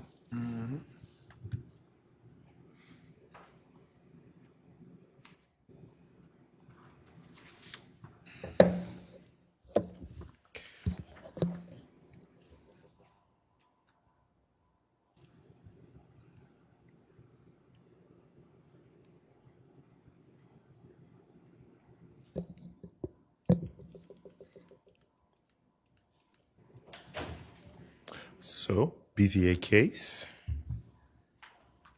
11-22-00628. The applicant and property owners, Paul and Rebecca Leloni, are requesting a special exception to establish a short-term rental extended home rental in the low-density R4 zoning district at 584 Fort Johnson Road, TMS number 45407000007 on James Island in Charleston County. The subject property and the properties to the east and west are located in the low-density residential zoning district. The properties to the north and south are located in the city of Charleston's jurisdiction. The property contains a single-family residence with 4 bedrooms that was constructed in 1962 per Charleston County records. The applicant's letter of intent states, "My family and I will be retiring from the military in a couple of years and would like to call Charleston home. In the meantime, we would like to rent our property at 584 Fort Johnson Road to assist with the mortgage, taxes, and the insurance payments. We also have a plan in place to provide the property to a nonprofit organization, Seacoast Church, that provides reps it to church leaders and their spouses. We are applying for a short-term rental exception to obtain these goals.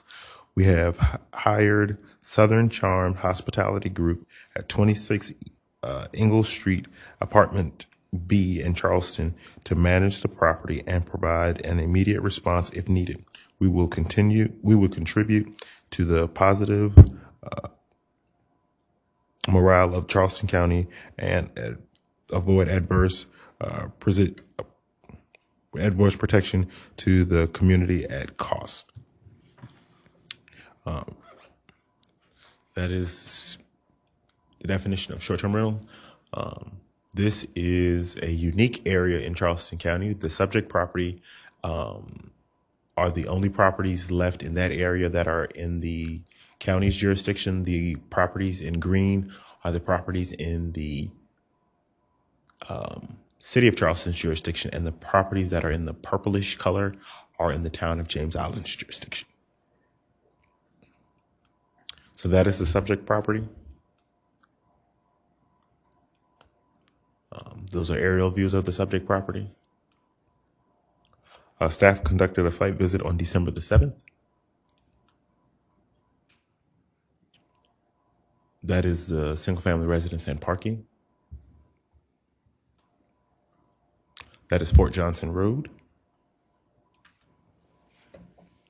Staff believes that all 3 of the criteria may have been met for this case.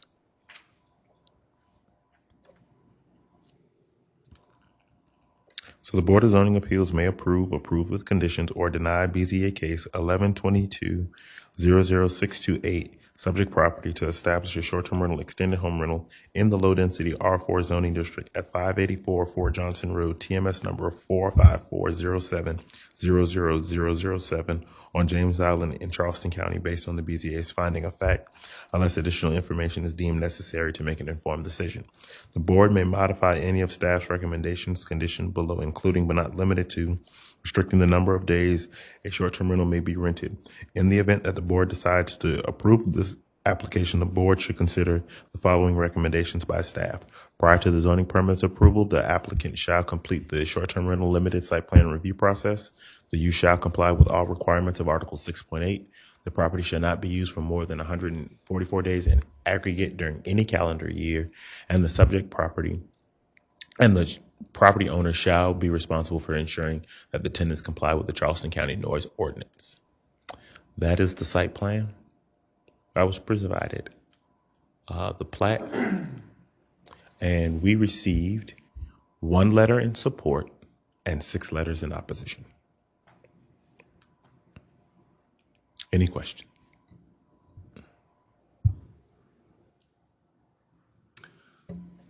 I don't think, any questions? Thank you, sir. Is the applicant present? Please come forward, state your name and address for the record, and tell us why we should approve your application, sir.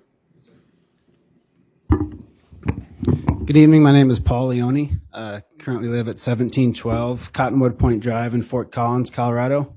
I did not drive here, but I did. I did fly in for this occasion. I also brought with me Jason, who's half of our property management team that's local here, to answer any questions if needed. My wife Rebecca and I purchased the property on 1 July of 2022, and subsequently stayed at the property 12 through 19 July of also 22. Besides our current residence, this is the only property we own. We spent a considerable amount of time deciding which part of the country we wanted to buy a house and eventually move to. We chose Charleston because of the same reasons that all of you live here: the landscape, the people. We really had a good time here last summer. We spent over $8,000 and 60 hours improving the property during our last visit. We painted the entire interior, we stained the fence, we power washed the driveway, we planted new plants, and against my wife's wishes, I removed the satellite dish from the roof. We purchased new outdoor furniture. It was an exhausting week. With all that going on, my wife took the time to bake cookies and deliver them with our daughter to the next door neighbors. Our property manager delivered a letter to our neighbors in late November from myself and my wife that stated our background, our contact info, and to please reach out with any issues. We didn't receive any calls or emails regarding that. If approved, our family will stay at the said property this spring, and I'd be happy to meet with anybody in person to discuss how we can improve or sustain what we're doing with the property. As everyone knows, the advantage of a short-term rental is that it only allows for 144 days of occupancy. So that being said, there would be a lot of days where nobody would be there, less traffic, and so on. We are also partnering with Parable. It's a nonprofit that they would be allowed to use the house to let church leaders and their spouses and adoptive families that foster children to stay there for respite. And I also have a letter from that company, if allowed to read it if I have time. Would you get that letter? I also have a few other evidence in there. There was I'll get to it. And I brought a picture of my family just so everyone knows we're real people. We currently have 2 foster kids. That's why their faces are blacked out. Let's see. And another advantage of the short term is we'd be able to stay at the property for more days and continue to improve the property. Our property manager is going to install a system at our property called Noise Aware, which will send an alert to his phone if the noise level reaches a certain level that we don't deem acceptable to our neighbors. I've carefully read the opposition letters. I made contact with one of the letters that was longer, that was our immediate neighbor, the daughter of the neighbor there. I also met with that lady today. I wasn't there to change her mind. I just wanted to hear her feedback. She has legitimate concern as a resident of over 60 years in that same house. I would be too. So I wanted to put myself in her situation and assure her this isn't a house that's going to be allowed to have weekend parties, to have guests that are not respectful. And so I wanted to tell that to her face to face. I think that's the best way to do business instead of letters and other correspondence. So I went by there today. In addition, what I said, my wife and daughter went over there on our last trip here and spoke with the daughter. The mother was not able to come out. In addition, I'd be happy to stay around after this meeting to meet with anybody that might want more information about who I am, who our family is, and why we want to make this happen. Every situation is different, and that's why we're here. We aren't a company looking for profits. We're a hardworking family. My wife has been a nurse for kids with cancer for over 12 years at Denver Children's Hospital, and I've been in the Army, U.S. Army, for 18 years. We currently have a four-year-old daughter and 2 foster boys, which is why my wife isn't here. This approval is a probation, and I think that's important. I'd like to self-impose probation on myself. I don't feel comfortable doing this if it doesn't work out for everybody. I think if things don't work out and then the neighbors complain to us, then we'll pull the plug and we'll go to a long-term rental if that makes everybody feel more comfortable.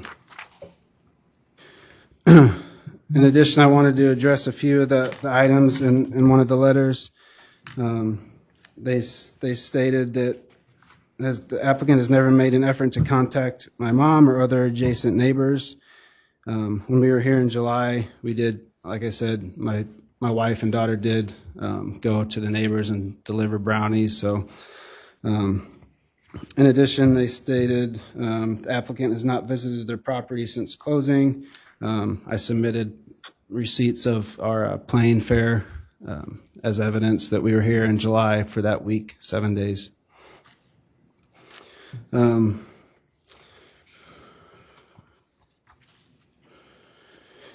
closing, my family worked hard to get this property, and we would appreciate their freedom to use it. I've been deployed overseas on more than one occasion, and I believe that freedom is important when it comes to matters to this extent. I appreciate everyone's time here tonight. I know there's other things that you could be doing with your families as well. So with that, I'd be happy to answer any opposition. May I say something? Go ahead. Sir, I want to thank you for your service. Sir. I'm going to return this to you. Sure. Because this becomes a public record, and there's information in here that someone could use. Good idea. To your detriment. Sure. I just want to. So, No, just stay right there. I'm going to return. I just want you to know why I'm pulling it out. If you all want to look at it. Mr. Leone, did I pronounce that correctly? In your response to the county, you mentioned Seacoast Church. Yes, sir.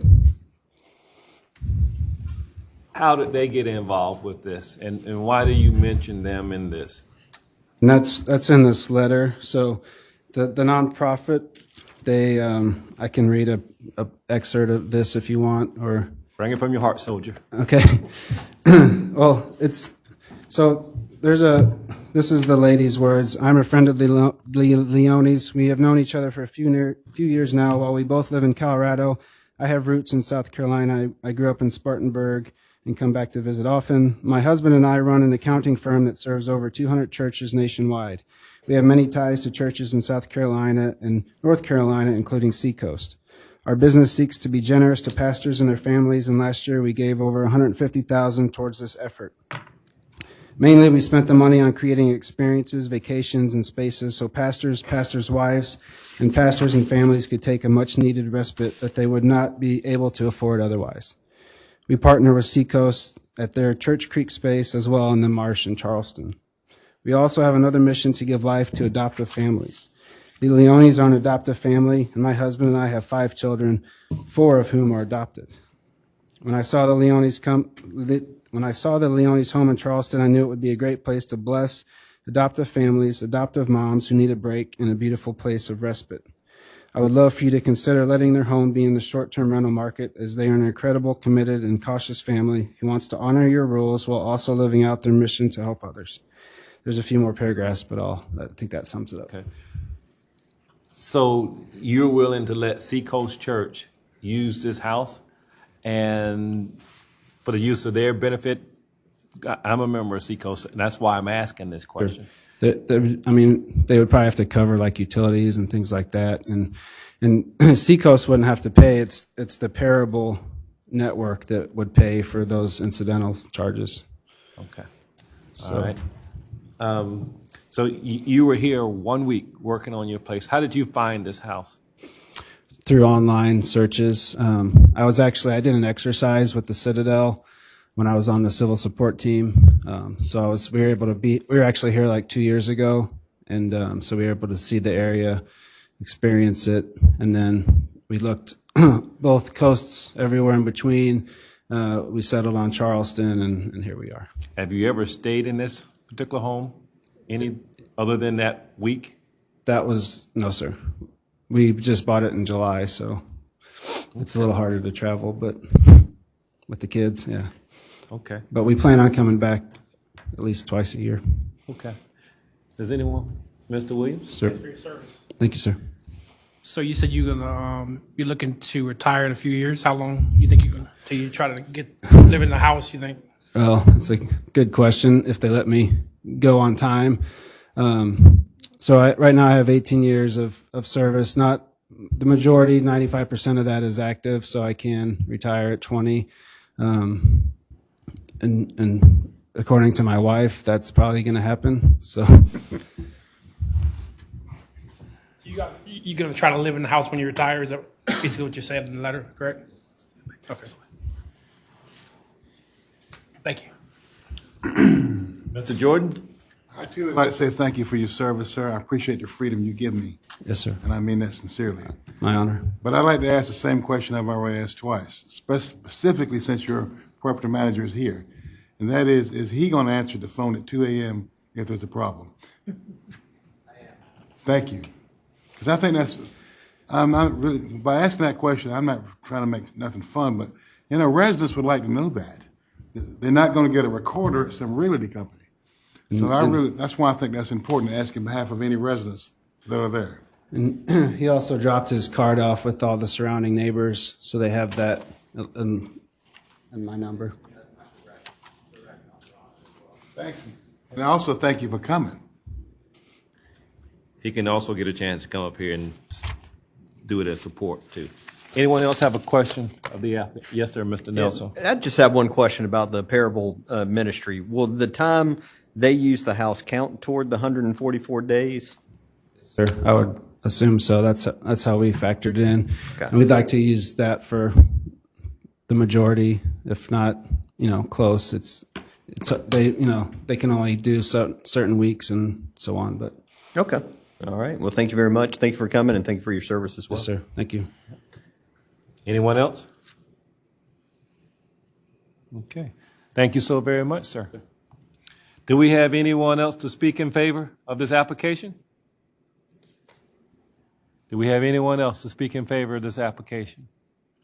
Do we have anyone to speak in opposition to this application? Okay, I saw your hand first.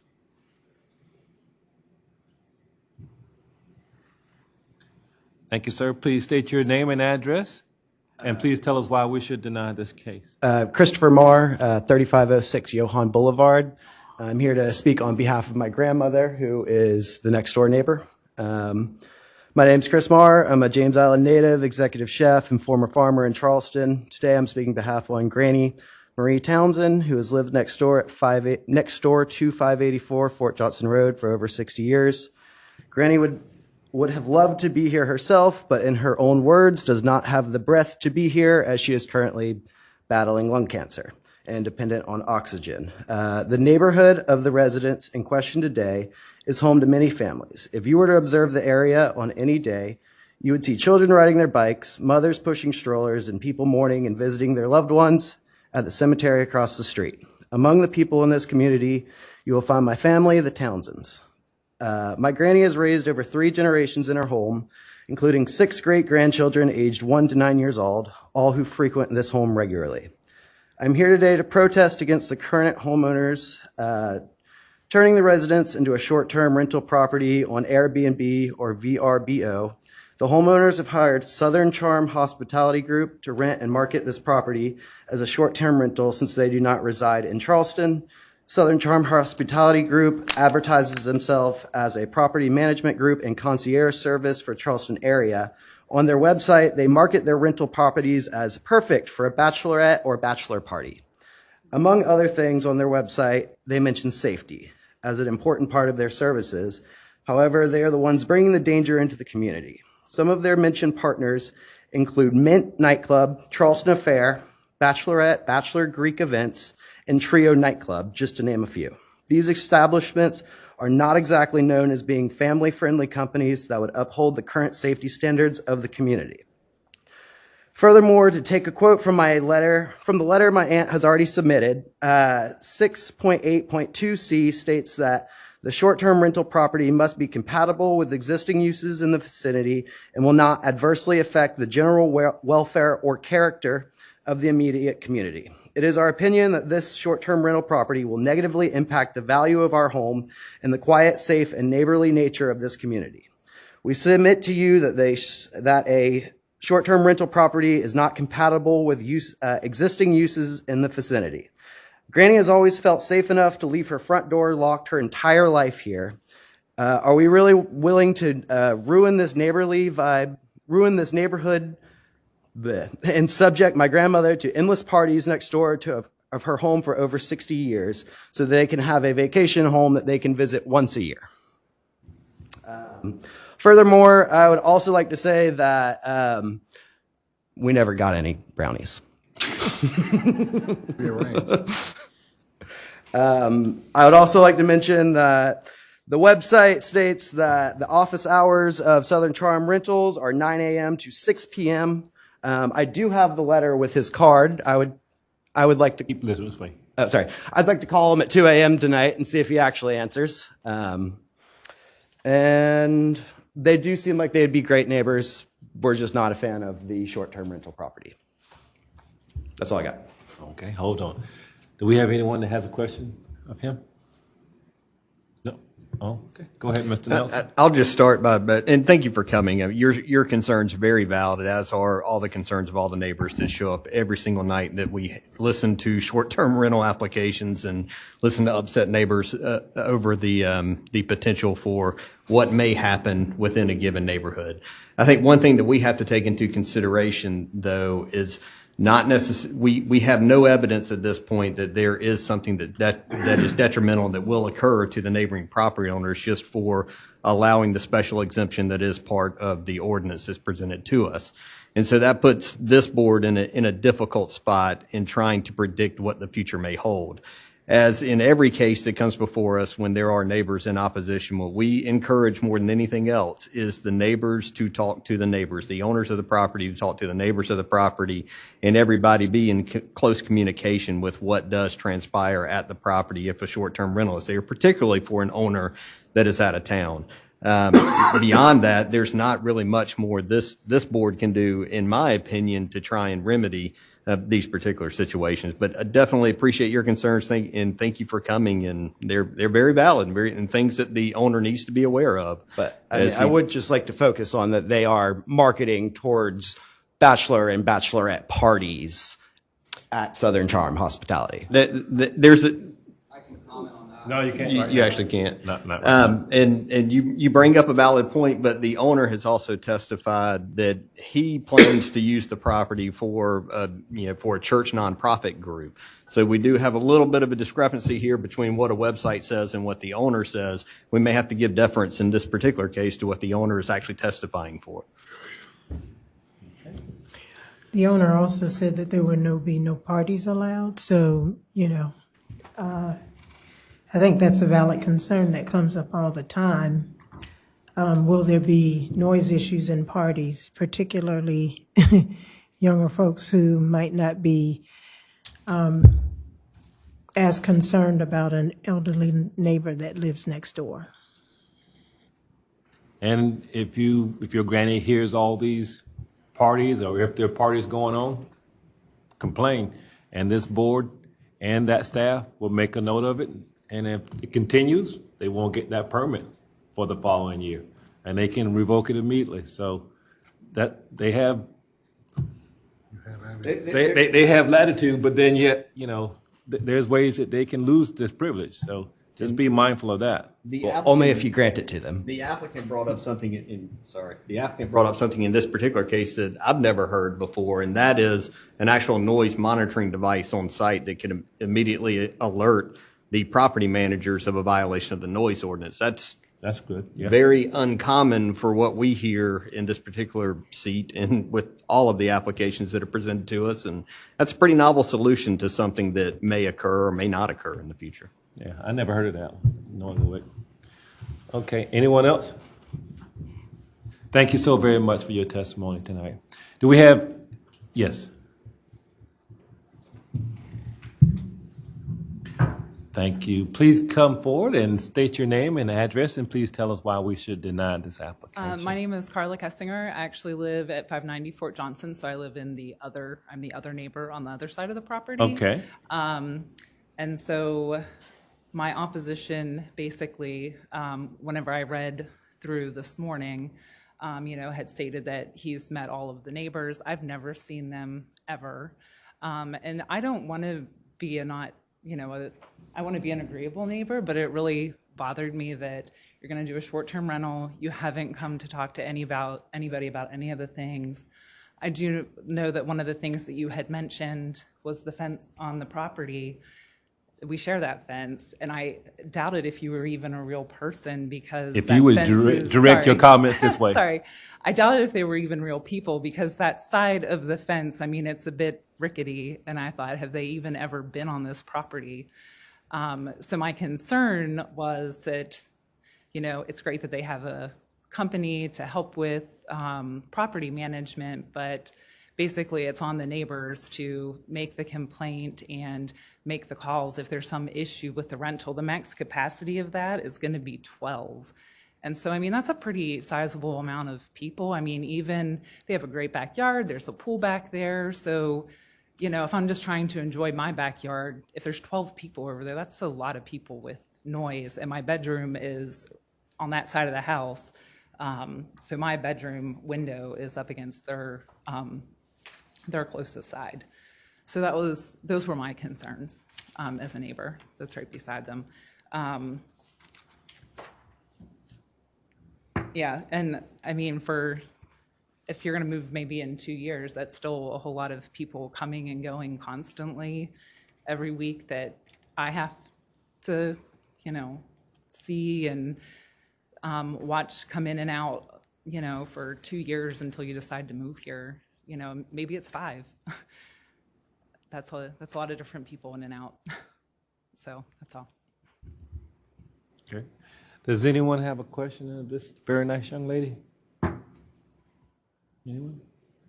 Thank you so very much for your testimony tonight, and thank you for coming. Yep. Do we have anyone else to speak in opposition?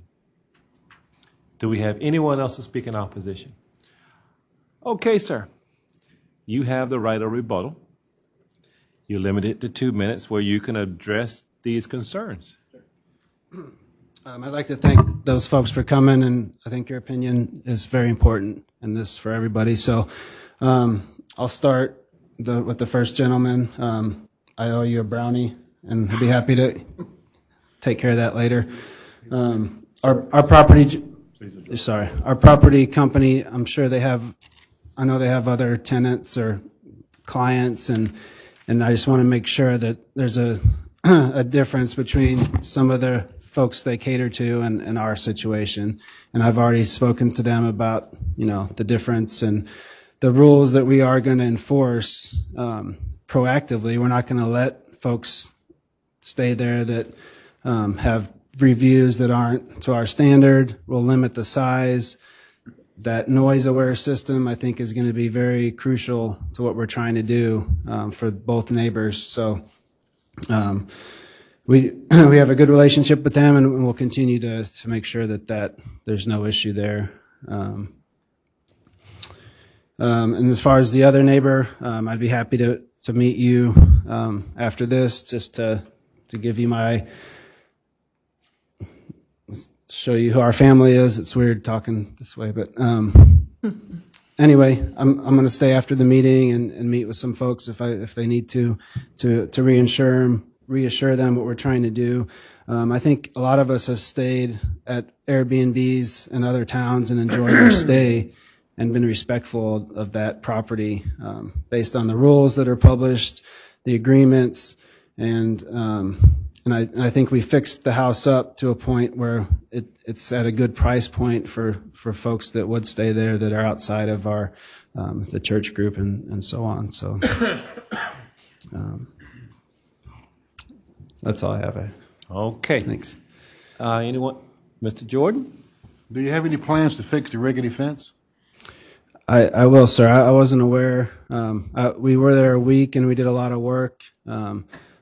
We'd be happy to come back and work more on it if allowed. So that's the issue with having a long-term tenant, is we're not allowed to come out and do the work. And I'm happy to put the work in. Thank you. Sir. Mr. Marchant?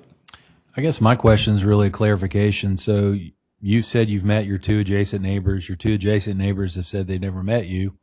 Who's right here? Who do I believe when I have? And I think part of it's a testimony? miscommunication. So when we were here in July for that week, I spoke to Miss Townsend's daughter, Tammy, in the front yard for a little while. We talked. My wife and daughter went over to their house and delivered the cookies. They went inside the house and talked with Tammy, Miss Townsend's daughter. Miss Townsend, the lady that's lived there for many years, was in the bathroom. I can't remember where she was at. And then on the other side, my wife and daughter also went over there. And maybe it was a miscommunication. I assume they talked to someone, and maybe that's my fault for assuming that my wife told me all the details. But if I didn't meet the owner, then I'd be happy to settle that tonight. Mr. Nelson? No? Anyone else have a question? Okay. Thank you. Thank you. Okay, at this time, this case is closed to the public. Does anyone have a question of staff? Board members? And if not, I need a motion to either approve or deny this particular case. I have anyone that'd like to do that? Ms. Smalls. Ms. Smalls? I'll tackle it. In the matter of BZA case 112200628, I found that the applicant has met all three conditions. Number one, the request is compatible with existing uses in the vicinity and will not adversely affect the general welfare or character of the immediate community. Number two, adequate provision is made and or exists for such items such as setbacks, buffering, including fences and/or landscaping to protect adjacent properties from possible adverse influence of the proposed STRP use. And number three, the applicant complies with all the applicable rules, regulations, laws, and standards of this ordinance, including but not limited to any use conditions, zoning district standards, and applicable STPR site plan review requirements of this ordinance. In addition, the applicant must comply with or meet the four conditions recommended by staff. Very good. Is there a second? Thank you, Mr. Nelson, for your second. Discussion. All right. All those in favor indicate by saying aye and raising your right hand. Aye. It is unanimous. So your application has been approved. Within 10 working days, you'll get information from staff letting you know the next steps in the process. Once again, congratulations. At this time, it's 7:05. This board will adjourn just temporarily for a recess for 10 minutes. We'll adjourn at that time. I just want to tell you, anytime 10 minutes. You have to stop me.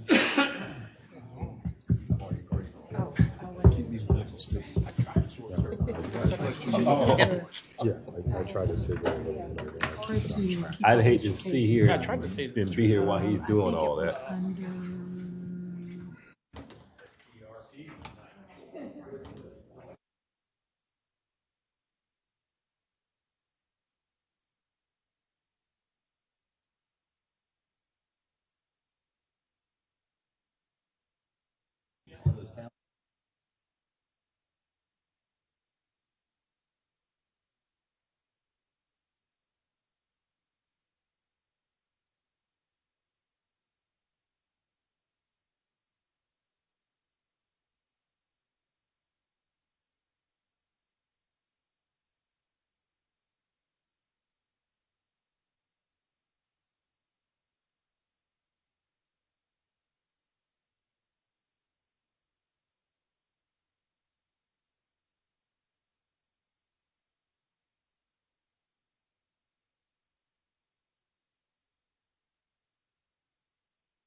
But yeah, one of them is combined.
I think we have everybody here. And thank you for turning that back on. And we will start back up. Our next case is case BZA-12-22-00629. It will be administered and done by Ms. Working. This is the special exception. I'm also going to try to present the variance to, which is the 00630. Okay. I don't have it prepared that way, but it will work out fine, so. The applicant and property owner is Brian C. Brooks, PE of Mount Pleasant Waterworks, represented by Tammy L. Huggins, PE of Adora Group, Inc. They're requesting a special exception for utility service major, Mount Pleasant Waterworks, MPW utility pumping station, drinking water well in the rural residential RR zoning district at 4184 Highway 17 North, which is TMS number 61500000001 in the east area of Charleston County. The subject property and surrounding properties are located in the rural residential zoning district. The project is currently in the site plan review process. The applicant is also requesting a variance to install a fence within the required right-of-way, which again, I'll go over that in a bit, but this is the zoning map. These are the requirements for the special exception. The aerials, the signs we posted for the two cases. This is just showing the property. It is right off of Highway 17 North. Regarding, and we visited that property on December 7th, 2022. Regarding the 6 criteria required for special exceptions, they meet number 1, They may meet 2, 3, 4, 5, and 6. And the board may approve approval conditions or deny this request based on the BZA's findings of fact unless additional information is deemed necessary. In the event that the board would like to approve this application, we have one suggested condition. 1, prior to zoning permit approval, the applicant shall complete the site plan review process. So this is the existing conditions and demolition plan. So currently it's heavily wooded property, triangle shape, site plan, plat. I'm just gonna go through those.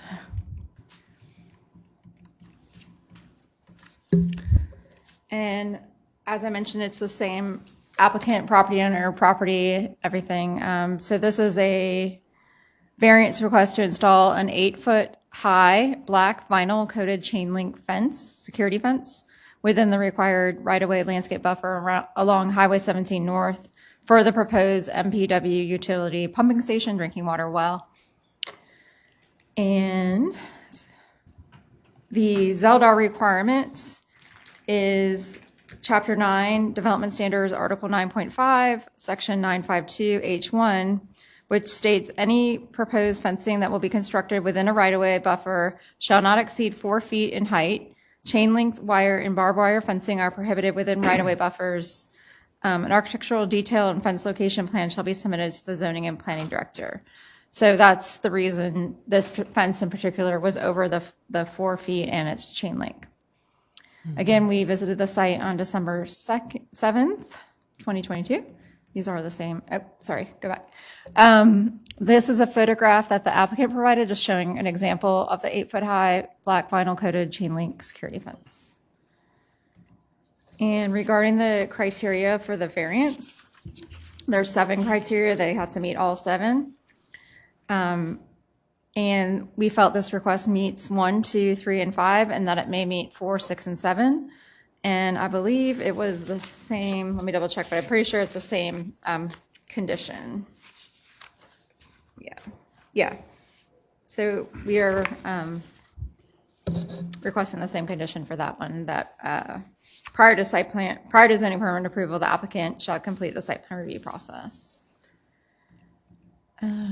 This is the fence detail. And on the site plan, you could see it's the dotted line, it's the fence. It goes down the driveway, and I believe there's a gate as well. And that's all I got. Yeah. I have a question.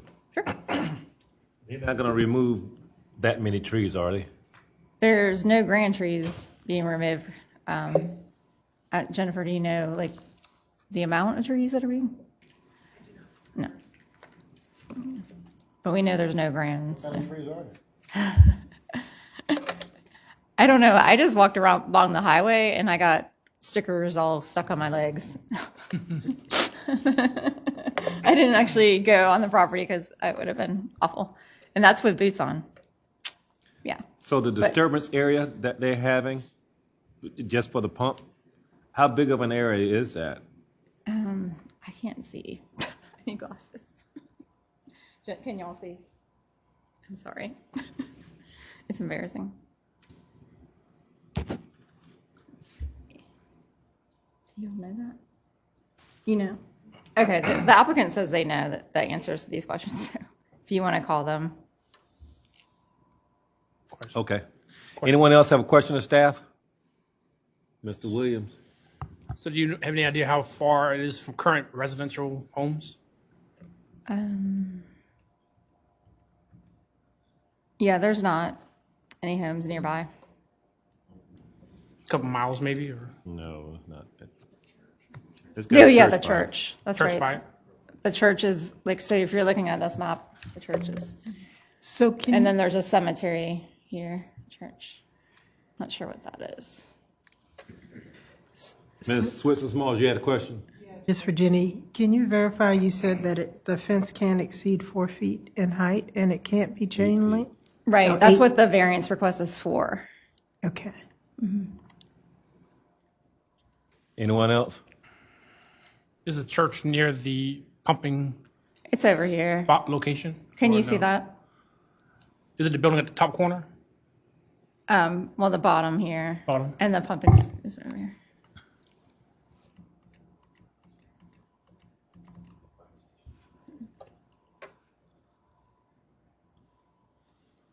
Thank you, Ms. Working. All right. If the representative would please come forward, state your name, address, and tell us why we should approve this application. Sure. I'm Tammy Huggins from Ardura Group. Our address is 4000 Faber Place Drive, Suite 330, North Charleston. I am the civil site design engineer for Mount Pleasant Waterworks, working on this project. Give you, I guess, a little bit of history about it. Mount Pleasant Waterworks is in need to expand their capacity in their system on the northern end of their system. And after considerable research, have located this parcel based on existing wells and known geology in the area. We think that it is a good potential for the location of an ASR well, which is an aquifer recovery and storage well, which means that during periods of low demand, Mount Pleasant Waterworks would inject water into the ground at that well location and then pull it back out only to the same amount that they injected. They would pull that back out during high demand periods and put it back out into their distribution system. Distribution system. So in order to determine if this site is viable for an ASR well, they need to install a test well. And that's what this scope of this project is to do. So it's almost 5-acre site. The disturbance for this project is to clear about 1 acre. It is an existing residential site, and it has an old, abandoned, dilapidated home residence on it. Part of this scope of this work would be to demo that residence and clean up the site. There is also a sweetgrass basket stand on the site that this is sweetgrass basket corridor, and that will be relocated on site. And Mount Pleasant Waterworks is currently working with the basket stand operator to assist in that relocation on site and come to an agreement with her being on the property. There are no grand trees. There's only one grand tree on the property, and it is preserved. The trees that are primarily being removed are really a combination of gum, pine, deciduous oak trees. Not even, there's only one live oak on the property, and that's the grand tree, and that's the one that's being preserved. And if you can see, the property is divided by a very large drainage canal, and everything to the, I guess, south of that drainage canal adjacent to the church would remain wooded as it is and not proposed for use. So if this well, test well that will be dug, is determined to be viable for ASR, the site will be converted to an ASR well site in the future. That will go through future permitting and site development, either within the county or possibly town of Mount Pleasant, because it will require sewer service. And if it's not viable, I guess there's the potential that Mount Pleasant Waterworks will just sell the property if it's not usable to them, or potentially just put a ground tank, storage tank on the site, or some other surface use. Okay. Do you want me to talk about the fence too? Yeah, I never know when we have the two applications you if have, we should do you have that. two cases that we want to try to hear simultaneously. Okay. So, yeah, you can go ahead and talk about the fence. Okay. All And right. we'll give Okay. you another Okay. few minutes for that as All right. well. So the fence is required by South Carolina DHEC law to provide the security fencing. It's also a Mount Pleasant Waterworks requirement to provide that to all of their well sites or drinking water and plant sites, so homeland security measures. So Mount Pleasant Waterworks is proposed to use what they use as their standard and is easily maintainable for them. Okay. Which is the 8-foot fence. So, yeah. Yeah, okay. So that's all the That's it? information you have on Yeah, the I fence? think that's what I Okay. have. So my little simple question here is that MPW has already purchased the property, or you just have it under contract? It has been purchased and owned by them. Mhm. And they purchased that when, from my recollection? 2 years? 2 years ago? Okay. And at any time, did anyone talk to any of the representatives at the church? I don't know that any of the church has been contacted or not. I don't know. It's a small AME church, but somebody should have done that. I don't. I know. I'm just stating, okay? And I know Mr. Hughes is kind of frowning on me when I'm saying that, but, okay. Mr. Marchant? Thank you for your testimony. The fence, clearly it's for safety, right? Because you're going to have a pond and you don't want people tampering with equipment. Drinking water. Drinking yes. water, all that. Is there any other standard that Mount Pleasant Waterworks would accept other than 8-foot chain link, or is that it is what it is and it's the best for safety? And well, I think that it's what they've proposed is something that's really not highly visible while it's in the buffer. It is in a wooded buffer, and it's not as I don't want to say obnoxious, but if you had like a solid Sure. wood screened privacy fence along that route, it has to be 8 feet tall. So I think this is the best compromise to make it something that's just not glaringly visible or even look like a sound barrier wall or something like that. Yeah. I agree. Thank you. It blends in with our Mount Pleasant look anyway. Question here. Mr. Williams? How you doing? So, how far are you away from that church? How far is your property from the church? And where's the well pump in correlation to the church? Okay, so the well is noted on the site plan, the proposed location there. It's sort of kind of like where the end of that driveway is.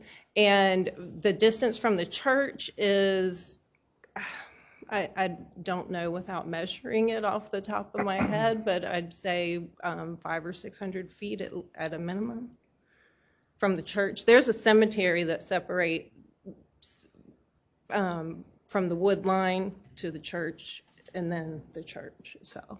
So what's your estimates on like, any kind of pollutants coming from this, or dirt, or excessive?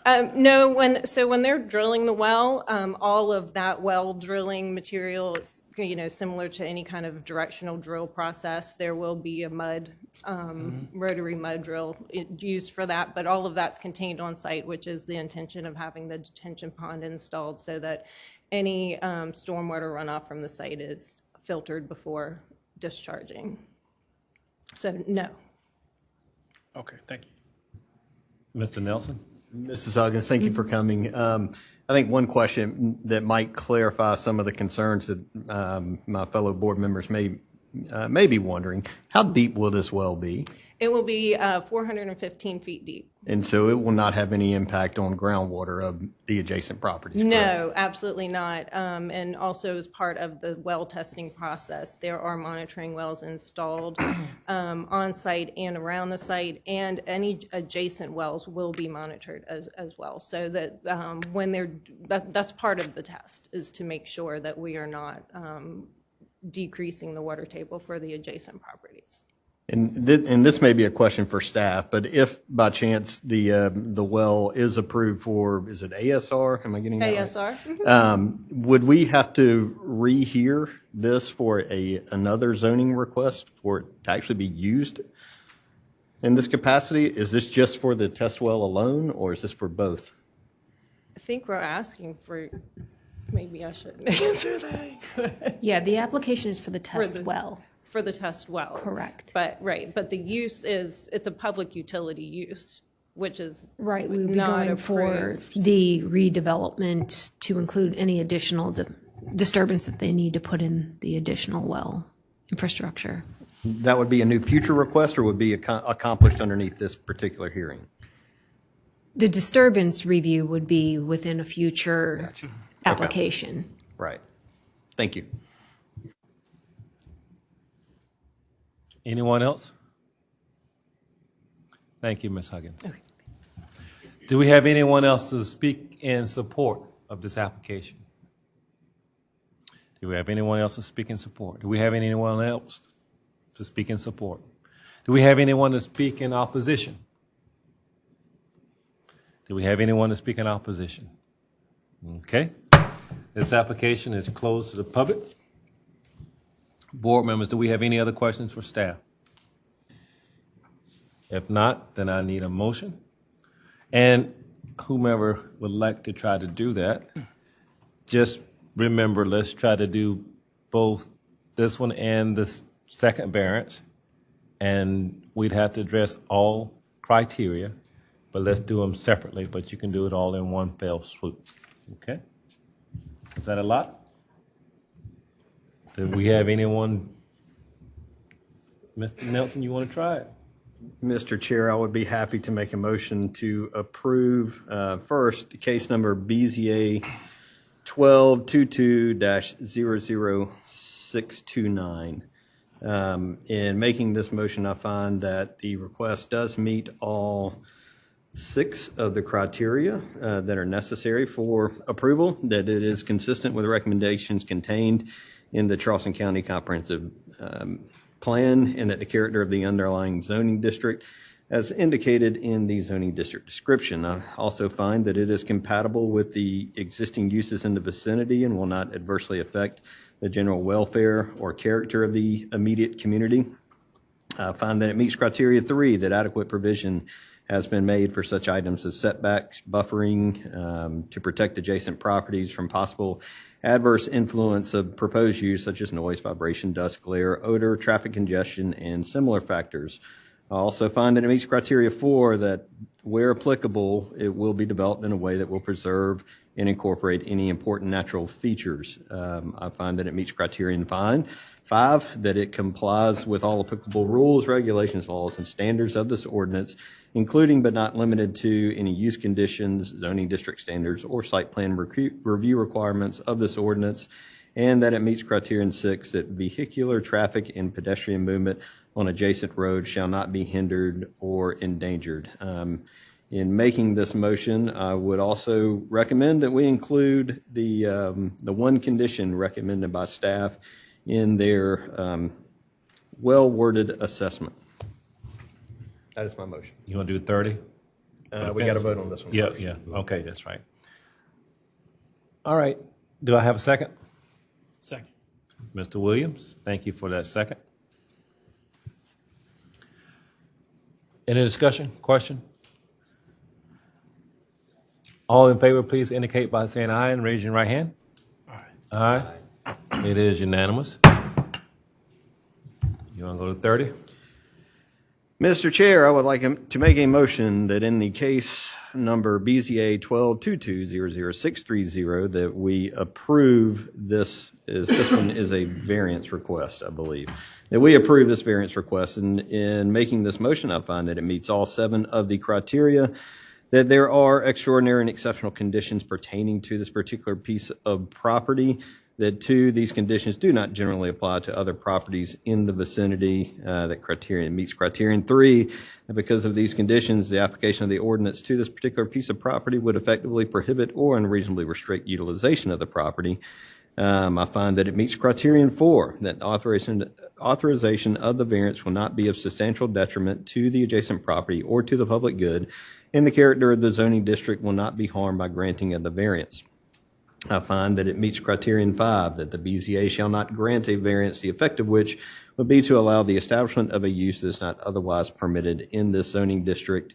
I find that it meets criterion 6, that the need for the variance is not the result of the applicant's own actions, and that it meets criterion 7 that granting of the variance does not substantially conflict with the comprehensive plan or the purposes of the ordinance. And I believe that staff did an outstanding job in describing how it meets these 7 criterion, and I believe we should include the special condition as recommended by staff. That is my motion. Thank you. Do I have a second? I'll second it. Oh, okay. Ms. Smalls.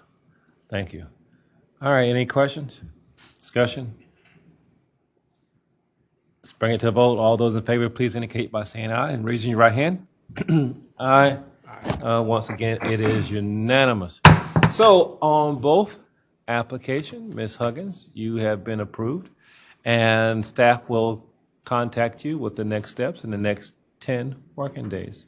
Congratulations on both applications. Okay, very good. Very good, sir. Very good. I like it, like. Okay, Ms. Working is back up. We're on case BZA 12-22-00631. All right. The applicant, Robert Ross, AIA of Ross Design, Inc., representing the property owner, Carl McClary, is requesting a variance to reduce the required 20-foot front street side setback measured from the Riverland Drive property line by 5 feet to 15 feet at the closest point for a proposed garage and deck at 2193 Wapu Hall Road, and that's TMS number 34301000037 on James Island in Charleston County.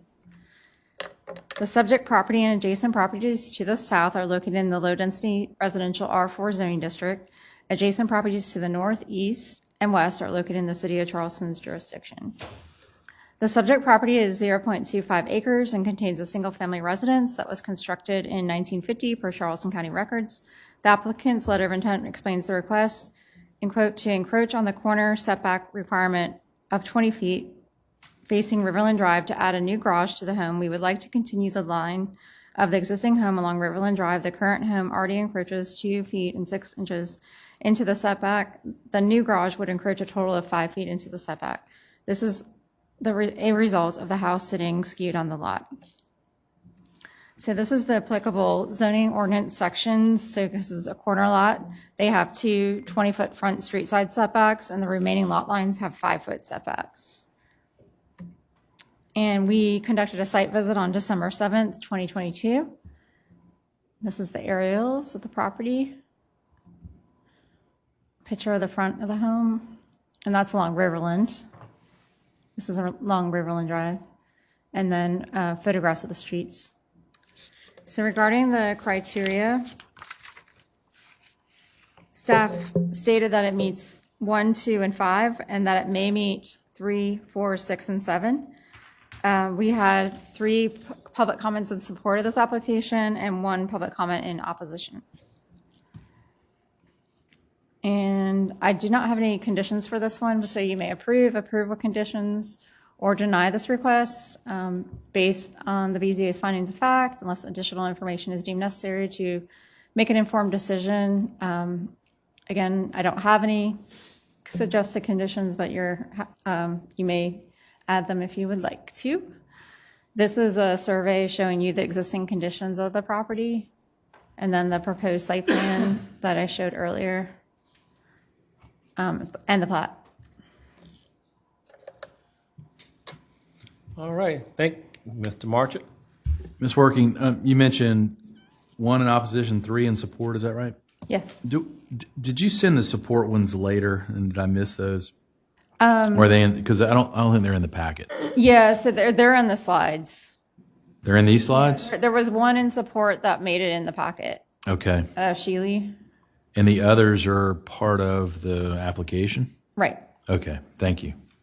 But no, you're not missing it. Okay, thank you. It's on the slides. Anyone else?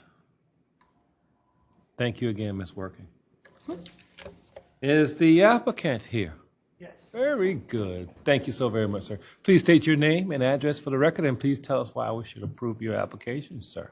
Robert Ross, Ross Design Architects. My address is 847 Ormwood Terrace, Atlanta, Georgia. So I'm another driver today. Okay. Not quite as long as some of these people, but I did drive in today. As the application states, we're trying to maintain the line along Riverland Drive. The new deck basically replaces an existing deck that's in that location. And then we just wanted to line up the garage with the house. One, it gives us a little more room in the backyard. And two, the interior configuration of the house. It was the easiest place to do it. In reading the opposition, letter that I got was made privy to Friday afternoon. I did a quick tree analysis because there was a concern in the opposition about the tree, and I think that's a very real, legitimate concern. The slide that's up now basically shows the tree in question. It's closest to the garage. There is a critical root zone that just comes up to touches the garage. That light pink area shows the workaround of the driveway. That area right there is 6.9% of the net critical root zone. For the purposes of that calculation, I did not include, I put the boundary at the ditch. Typically, tree roots don't grow beyond a deep ditch, and the existing obstruction of the house. So we're working from a very compact critical root zone. But like I said, 6% is what the impact is to that structure, to the critical root zone. At 20 to 25%, they start asking for tree prescriptions to protect trees. At 30%, they consider the tree lost. So we are fairly safe in keeping that tree active as part of the streetscape. The other thing that doesn't show up anywhere but at a site visit, we discovered that the water meter is actually really wound up in the tree's roots. So we will be relocating the water meter to get it out of there, because trying to go in after the fact would just be extremely detrimental to the tree. I mean, they'll probably cut it, leave it, and let the tree continue to encase it. But we don't want to try to remove that. There was a letter mentioned in the opposition paper that was released by Bobby Shealy. He's a fairly prominent real estate agent in the area and very well known throughout the neighborhood. And he had started hearing some misconceptions about the project. He has a 30 to 40 year relationship with Mr. McClary, and they were best friends in college, and it's one of the reasons Mr. McClary's moving to that house. So that was released to try and correct some misinformation. There was a question about the DOT curb cut. At this point in time, we need to go through the variance first. It's part of the process. Variance, then we'll go for the DOT curb cut, which should not be a big issue. I've already talked to them about it, but just because of what's required from the contractor doing the work, we need the variance so we know exactly what work is going to be happening. What was interesting to me is that in the package that he submitted, there was a line of sight arrow drawn on my site plan. If you look at, and I didn't understand the relevance, because if you look at its relationship to the garage and even the driveway, it's not going to have an impact on the line of sight to that street sign. The two grand trees on the lot have more of an impact of that street sign than anything we're doing. The neighbor's privacy fence coming out to the property line, the rear neighbor, the 6 foot tall fence has more of an impact on that sight line than the garage or the driveway or any vehicle parked in it. So that's, I didn't really understand that. Driveways exist to, there was a concern about the drives allowing for off-street parking. Well, that's required by the code. You have to provide 2 off-street parking spaces. So, it's required. Now, if you have a garage, you have to have space for a car in front of the garage before you can back out into the street or the right-of-way. So, this is just a matter of common zoning. There was a concern about the possibility of an Airbnb future. This is a single-story garage addition with a very low-pitched roof. There is no room for a finished attic. There's no intention to do an Airbnb or any type of rental beyond if he decides to go into a home and rent the entire property. It's a single-family home. The existing house will be renovated. There will be no second floor expansion. The client's just trying to update the home that was built in 1951, I believe, into this century. And part of that is to be able to store his cars off the street, out of the driveway, out of line of sight when he's there. So that's basically it. Okay. Very good. All right, let's see if anyone, Mr. Marchant, has a question for you. Oh, no, please stay, sir. That's okay. Mr. Ross, thanks for your testimony. Just a couple questions. I know the curb cut's not part of this variance, but just out of curiosity, with the light of sign issue, would the existing drive be abandoned once the new drive and garage is installed so that it does preclude cars from parking there? I'm just curious. Perhaps that helps your cause a bit, just from a neighborly standpoint. It could be if this board decided to condition it. I don't think that's... the owner would prefer to keep it for his own fair overflow guest parking, to keep his guest cars out of the street. Okay. And for, yard access. But I'll leave that to you. And then the second question, I understand aligning the new garage with the existing structure architecturally. I understand that. You're an architect. I am. Did you explore, though, pushing it back 5 feet to keep us all from being here this evening? And why not just do that? I wanted to minimize lot coverage, and I wanted to maximize potential use for the backyard. That's primarily it. It's a substandard lot to begin with.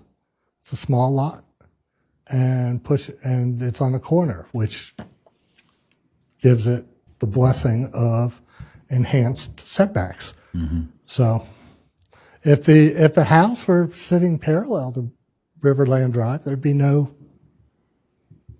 we wouldn't be here. That's one alternative. Yes. Correct. Okay. Thank you. Thank you for your testimony. See, it's good. Wait, whoa, hold on. See, it's good having an architect on the board. It just keeps us on our toes, and it's a big help. Does anyone else have a question of the gentleman? No? Good question, too, Mr. Marchant. I thank you. Mr. Nelson, you took your glasses off for a reason, because you had a question, right? Now, I'll just comment that I like your last name a lot. It's fantastic. But, Thank you. Mr. Marchant asked the one question I had is why not push the garage back so that the variance isn't required. But that's what I was asking. You've answered that one, so I think we're good. Thank you. Thank you, sir, for your testimony. Do we have anyone else to speak in favor of this application? Do we have anyone else to speak in favor? Do we have anyone to speak in opposition? Okay, there we go. You've been waiting patiently, haven't you? Oh, yeah. Please state your name and address, and please tell us why we should deny this application, sir. My name's Willie Schwinsfire. Schwinsfire. Schwinsfire. I'm a retired ENT doctor. Okay. I live on 91 Riverland Drive. Okay. I've lived there for 36 years. I would say but First of all, we're glad we have a new person in that property. It was horrendous for years. The guy raised pigeons, and he had a big pigeon coop in the back. Never mowed the lawn. Cars all over the place. That little driveway, there was a covered trailer there that blocked the line. We'll talk about the line of sight. Blocked the line of sight, and he was asked by the county to move it, and he had to move it with his truck because the tires were flat and move it up. And he had a boat in the front yard that had I don't know what you call it, but that was growing a live oak tree in the back of the boat. And it made it, I think it was up to about 4 feet. Awful, awful, awful. My concern is cars. She mentioned cars. Our street, Riverland Drive is a special road. It's a National Heritage Road and needs to be taken care of. I've lived in Riverland Terrace for 36 years, and frankly, there are cars everywhere, everywhere. And that's my biggest concern, is when they build the driveway, no one that has a two-car garage puts their cars in the garage. They all sit in the driveway. And this is a surprise to me. Of the 10 houses immediately around this property, only 2 of them have a garage. But the cars don't bother. The people who don't have garages but have cars, they're all hidden away. This situation, the car is going to be right on the street. And it is in line of sight. I sent some stuff with pictures. I parked my car in the little driveway, and you can't see the Wapu Hall Street sign, just with my car parked there. And that's where the school bus comes, picks up kids in the morning and leaves them at night. People they want to turn down Wapu Hall, they miss because they don't see it, and they go down the street and turn around to either my driveway or the next driveway. You have to turn around where the Wapu cut is. It just shouldn't be that way. One reason you didn't get too many complaints is this is a happy neighborhood. No one's coming out after anybody else. Yeah, so they decided, you take care of it, and we're behind you, which is kind of nice. But and I think, and I've talked to some other people, there's other ways to get cars in a garage. The cars can get in the backyard. I think they're trying to do too much with a small piece of property. That's my opinion. Okay. And what more can I say? Well, let's see. I drive down. You drive down Wapu Road, the one with all the trees. Yes, sir. I drove down there about a week and a half ago, and from one stop sign to the next, there were 27 cars parked on the street in a nationally famous street.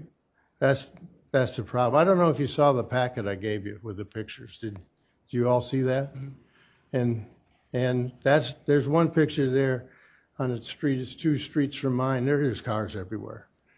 You drive down Wapu Road, Avenue of Oaks, and get to the cross of Riverland Terrace. There's a brand new house on the corner that has 3 boats and 2 cars parked on the street. Right, it's in their property, but they're right there, and that's just not the way it should be. You're right. So let me see. The problem here is those cars are going to be parked in that brand new driveway, and they're going to be sitting there. Okay. And even if the new resident says he's putting them in the garage, he might sell a house in 3 years, and the next guy will. And someone buys a house and has 3 teenage kids, and they're fishermen and everything. We're going to have boats and cars and everything all over. So I'm going to stop you right there. Yeah. You bring forth a lot of good points and comments, but let me see if any board member has a question for you. Yeah. Does anyone have a question? They do not? Yes, sir. I have a comment, maybe question. Let's see where this goes. Dr. Schwensfire, thanks for being here. You patched a hole in my eardrum about 20 years ago. I can still hear, so I appreciate that. That happens to me all the time. I guess there's two issues. I'm a good guy. Of course. I guess there's two issues. One is the car issue in Riverland Terrace, which we can't solve. I mean, we're here to look at. We could solve it with this, maybe. Well, we're here to look at a garage addition and decide whether or not the applicant should be granted a variance to align it with an existing house, or should it be pushed back 5 feet and not get the variance, or not have to ask for the variance.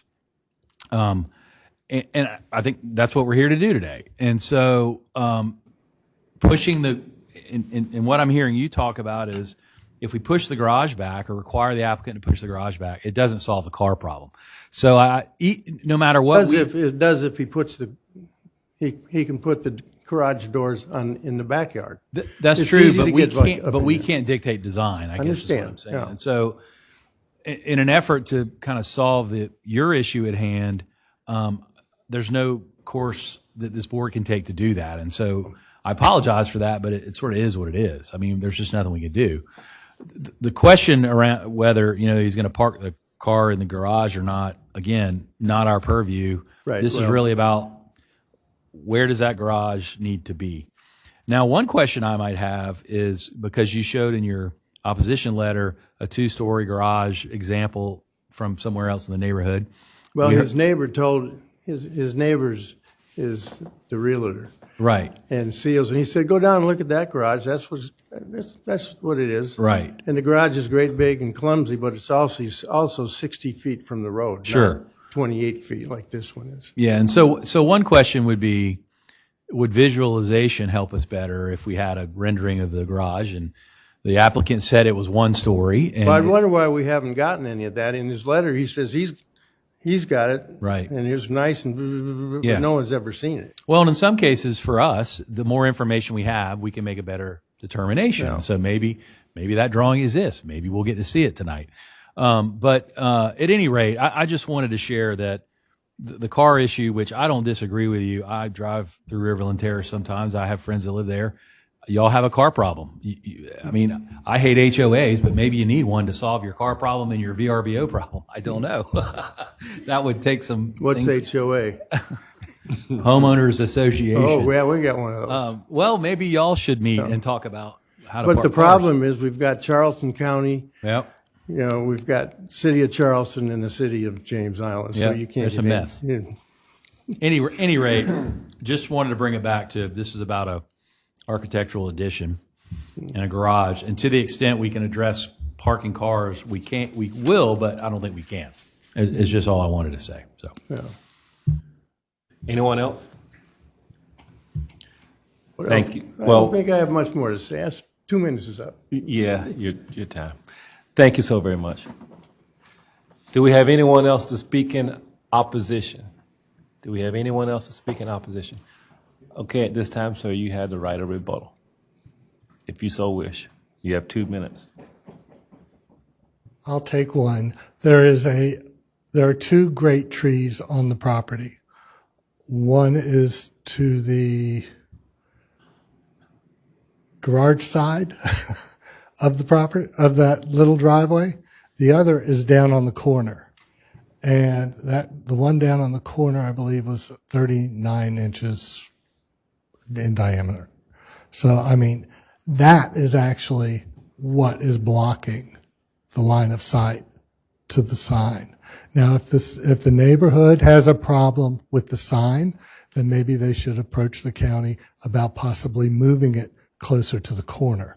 But that's outside of the purview of this. And if I were to come around the other side and cut across the backyard with a driveway, I would be over the 40% limit of lot coverage. At the moment, I'm at 31. So I'm trying to balance like most of us do. The interest of the public and the interest of my client. Thank you. So hold on. You saying okay, I see the tree here now. And I have the drawings here. I'm happy to show them. Well, please, But the application does not require them, so I didn't submit them. So would you mind providing that to us? No, not at all. Would you get them?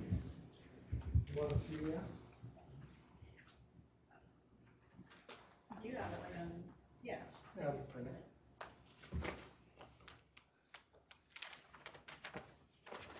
The elevations, since that's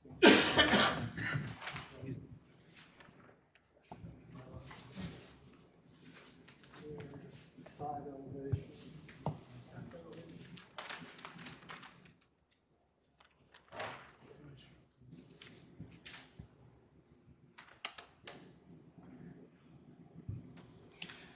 Please come back up, and we just want to quickly look at that. We're going to And let it just as start an- off with an architect for a moment. When the house was originally built, it had board and batten siding on it, and we are pulling. And at some point, because they didn't want to paint it, they put vinyl up, and we're restoring the board and batten siding. So And you see that tree over there to the right of the house?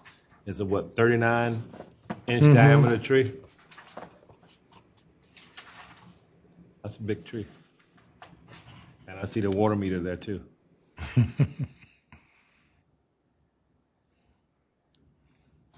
I have a question. Sure. Sir, you said that the request comes from the original 1950s positioning of the house prior to the ordinance. What do you mean by that? When the house was built, it wasn't sat parallel to either street. It's skewed to both roads. So there wasn't any room for garage at the time, is that what you're saying? They didn't want a garage at the time. Back in the 1950s, garages weren't standard. In Atlanta, now 3 cars are standard. You know, and now they're going 4 cars. So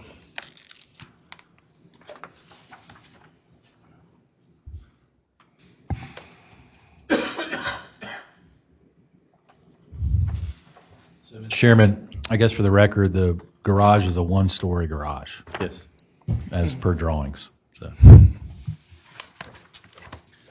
keep a very low profile presence. Yeah.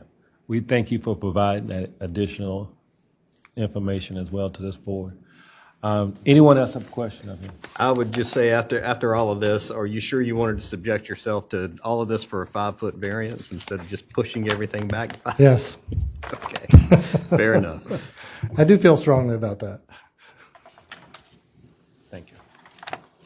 Can you still accomplish it without approval of the variance request?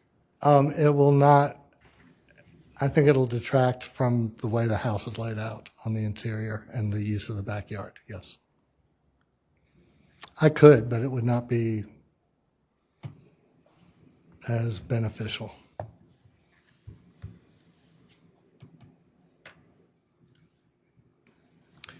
Any other questions?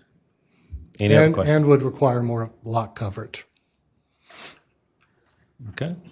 which would allow for potentially more parking. Okay.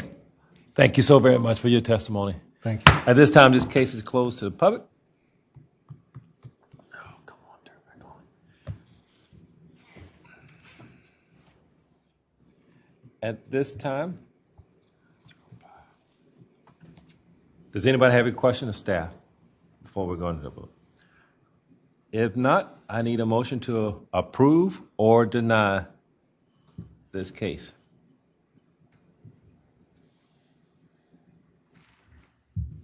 Mr. Chairman. Yes, sir. In the case of BZA number 122200631, I move for approval as I believe it meets all 7 criteria. Criterion 1, there are extraordinary exceptional conditions pertaining to a particular piece of property. We've got an existing house and also one fairly close grand tree that is being minimally impacted by the addition, and also an existing house that is organized such that it does not run parallel to Riverland Drive, and the design solution is to align the new addition with that house, which is an exceptional condition and something I think that has architectural integrity. So I think it does meet that criterion. Criterion number 2, these conditions do not generally apply to other property in the vicinity.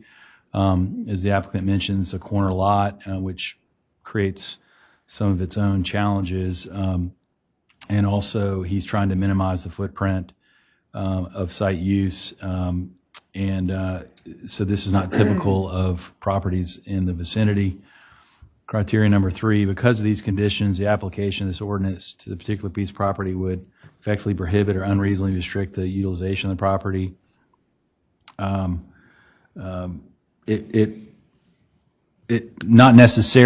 It would prohibit the maximum use of the property to the benefit, I think, of the streetscape and also to the use of the owner.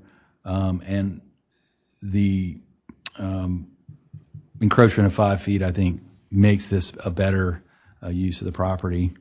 Criteria number 4, the authorization of the variance will not be of substantial detriment to the adjacent property or to the public good, and the character of the zoning district will not be harmed by the granting of this variance. I think the solution is shown in the drawings and also as presented by the applicant is in concert with other buildings in this neighborhood. And the garage is maintaining a 1-story mass similar to the existing house. Criteria number 5, the Board of Zoning Appeals should not grant a variance, the effect of which would be to allow the establishment of use not otherwise permitted in zoning district, to extend physically a non-conforming use of land, or to change the zoning district boundaries should on the official zoning map. The fact that the property may be utilized more properly should a variance be granted may not be considered grounds for a variance. I do think it meets this criterion. Criteria number 6, the need for the variance is not the result of the applicant's own actions.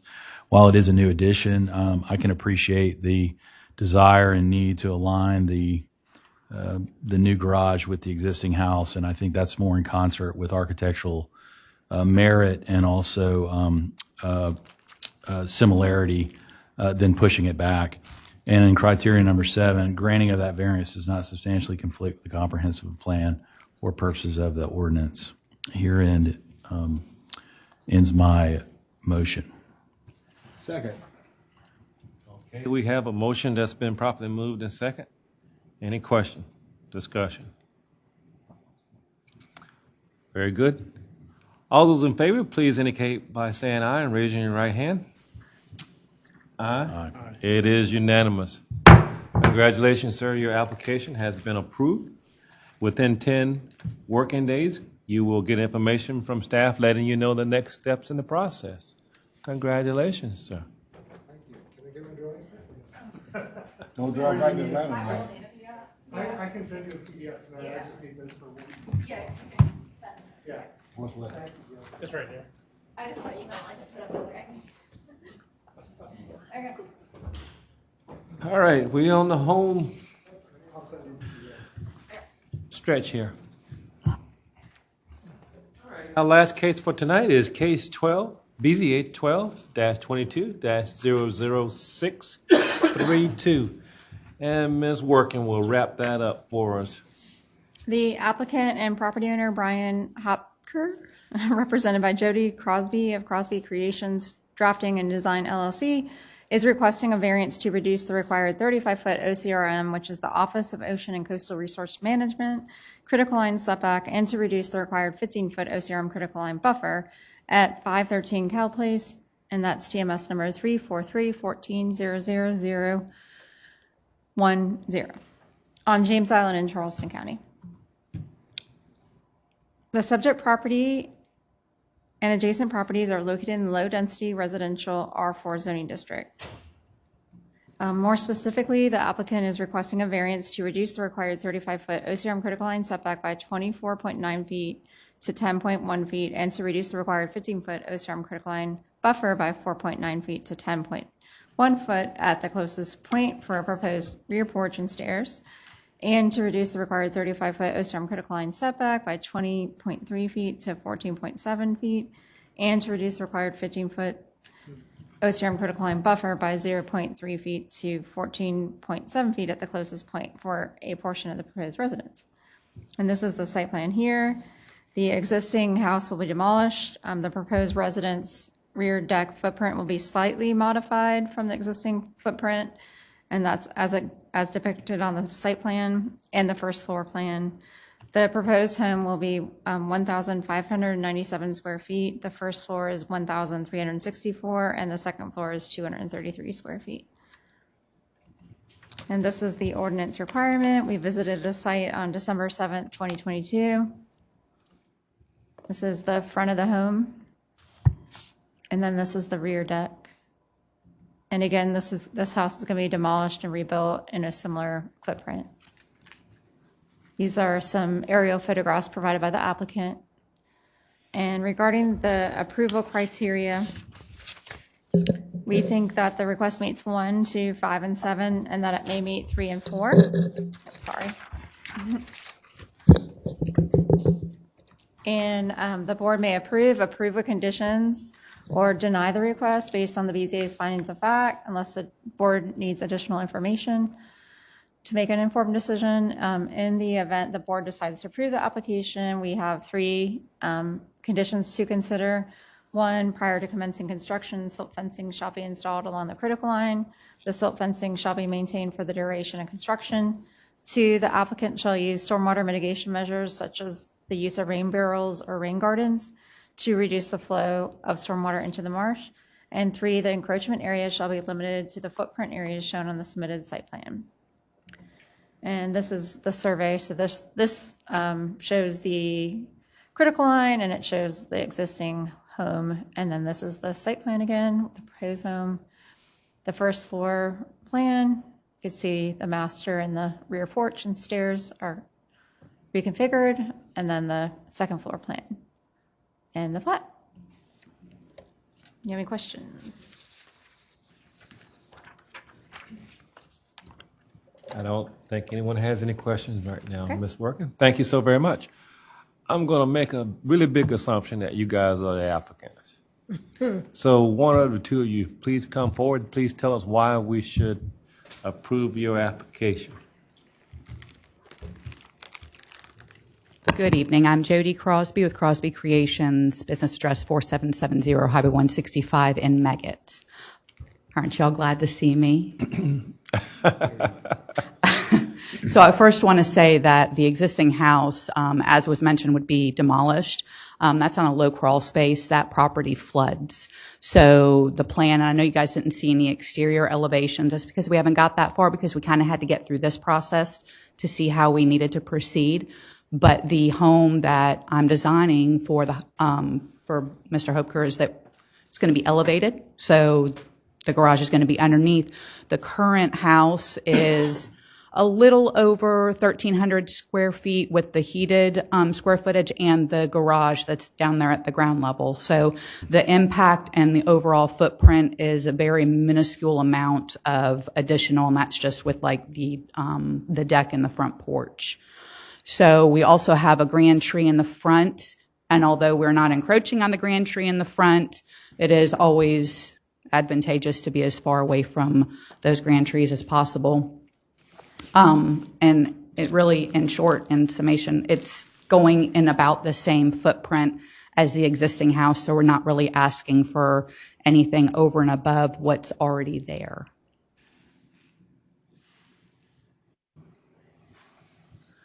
You're trying to Or make it tweak easy to- for us, aren't you? I'm hoping so, yes, sir. Okay.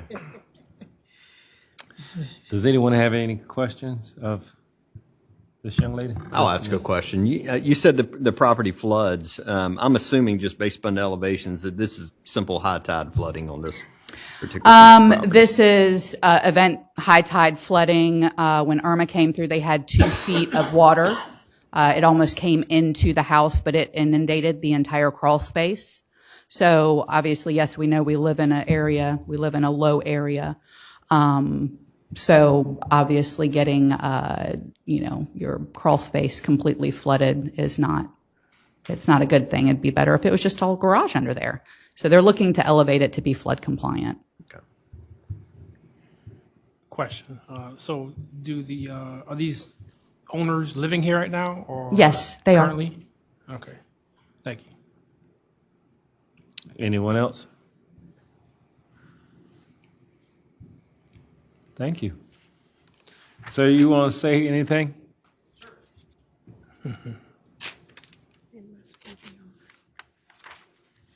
Please state your name and address for the record, please, sir. I'm Brian Hepker. How you pronounce that last name? Hepker. Yeah, the O and the E do a weird thing. Okay. But I live at 513 Kell Place. Okay.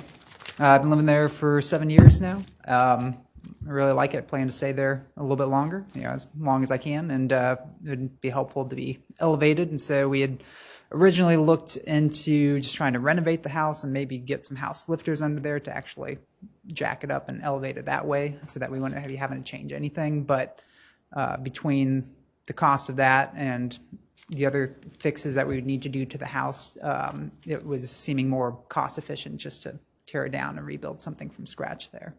We actually, my wife and I have already, we have rain gardens in the yard already to try to mitigate from stormwater runoff, and we intend to install gutter systems and rain collection on the new house when it is built, so that we can continue to help mitigate from our neighbors, and also just trying to protect the marsh that we like to look out on.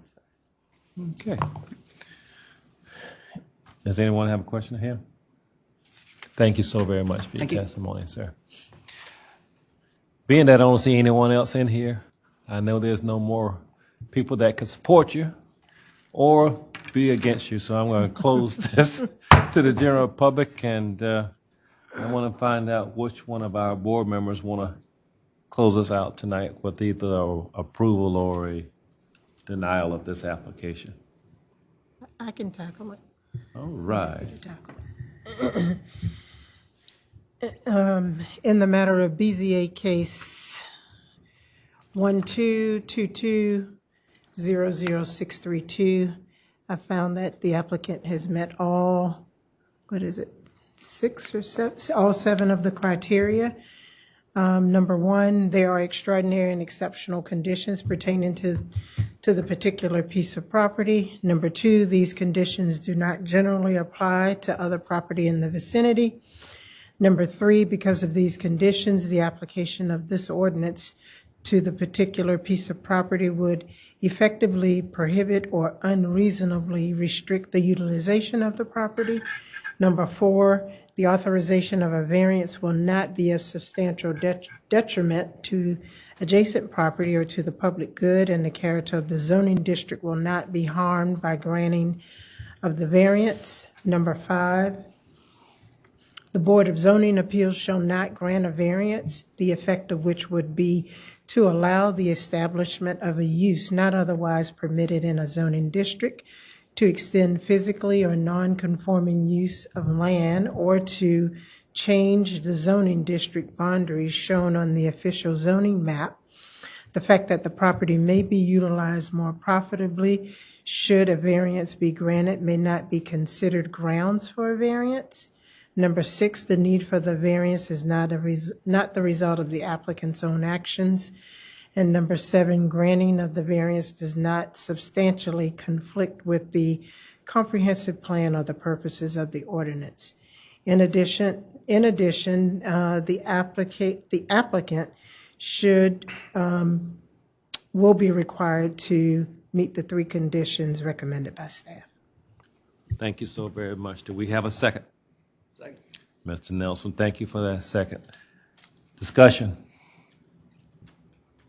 If not, all in favor, please indicate by saying aye and raising your right hand. Aye. Aye. Aye. And again tonight, it is unanimous. Congratulations, your application has been approved, and within 10 days, you'll be getting information from our staff, letting you know the next steps in the process. Once again, thank you and good night. Thank them for sticking it out. Oh, definitely so. I hear you. Okay, Ms. Workin, do we have any good information for? So for February, you have 9 new business cases. And again, the only reason we didn't meet early today was because the Planning Commission was here until 4. So it's up to y'all if you want to keep it at 5 or, I mean. What is the nature of the cases? What's the main? That's a good question. There's a lot of commercial. There's only 2 SDRs, 1 residential at least. Any controversial? Tree case. Yeah, I mean, Yeah, all these people actually try to apply for January, so yay me. So I put them on February. Yeah. Okay. It's just up to y'all, and we will have at least one new member starting. What do we think? Any opposition much with any of these cases? That's hard to say because we haven't advertised for them yet. I mean, one's a grand tree, 2 grand trees for an apartment complex. I mean, Go ahead, Mr. Jordan. Go Yeah, you ahead. can leave. One of my 7 o'clock meetings. Oh, Drive safely. so. Okay. All right. Okay. I'm fine either way. So, Whatever you guys think. I make a motion that we just keep it at 5, then, heck, You go with that? yes. I'm embarrassed to say, but send me that link again. Okay. What, for a tree? I don't think you have to make a motion. Oh, Okay. Yep. And then just save the date for March 6th, because that one we will probably start early. We're hoping not to have as many cases, fingers crossed. So, but starting early so we can have some training and dinner. We're going to actually have dinner here? Yeah, Oh, it will be in the. You've never been a part of I that. haven't, We- I haven't done it yet. Yeah, it will be in the committee room next door. And why aren't my slides? Oh, I'm trying to run this other computer. And then, of course, we're starting over with the training. But like a lot of you know, like it's not just the APA sites. You can go to the AIA sites, all count. So there's a lot of things that count that you might not know about. There's a list of agencies, and I can. Are send we going this- to get any training in March? That's what I'm hoping to do, yes. Okay, Yeah. one It's just is going to probably depend. one. If we have 9 cases, I don't know if you want to do that in an Yeah. hour and a half before you. Yeah. But if we have 5, then I think that would be okay. So, Okay. but probably starting maybe like 3:30, something like that Okay. would be enough time, 3:30. Anything else? Oh, that's it. Well, the board members, I just want to thank you for coming today, and everybody did a great job. And I look forward to seeing everybody next month. Meeting's adjourned. Thank you. Have a good night, everyone.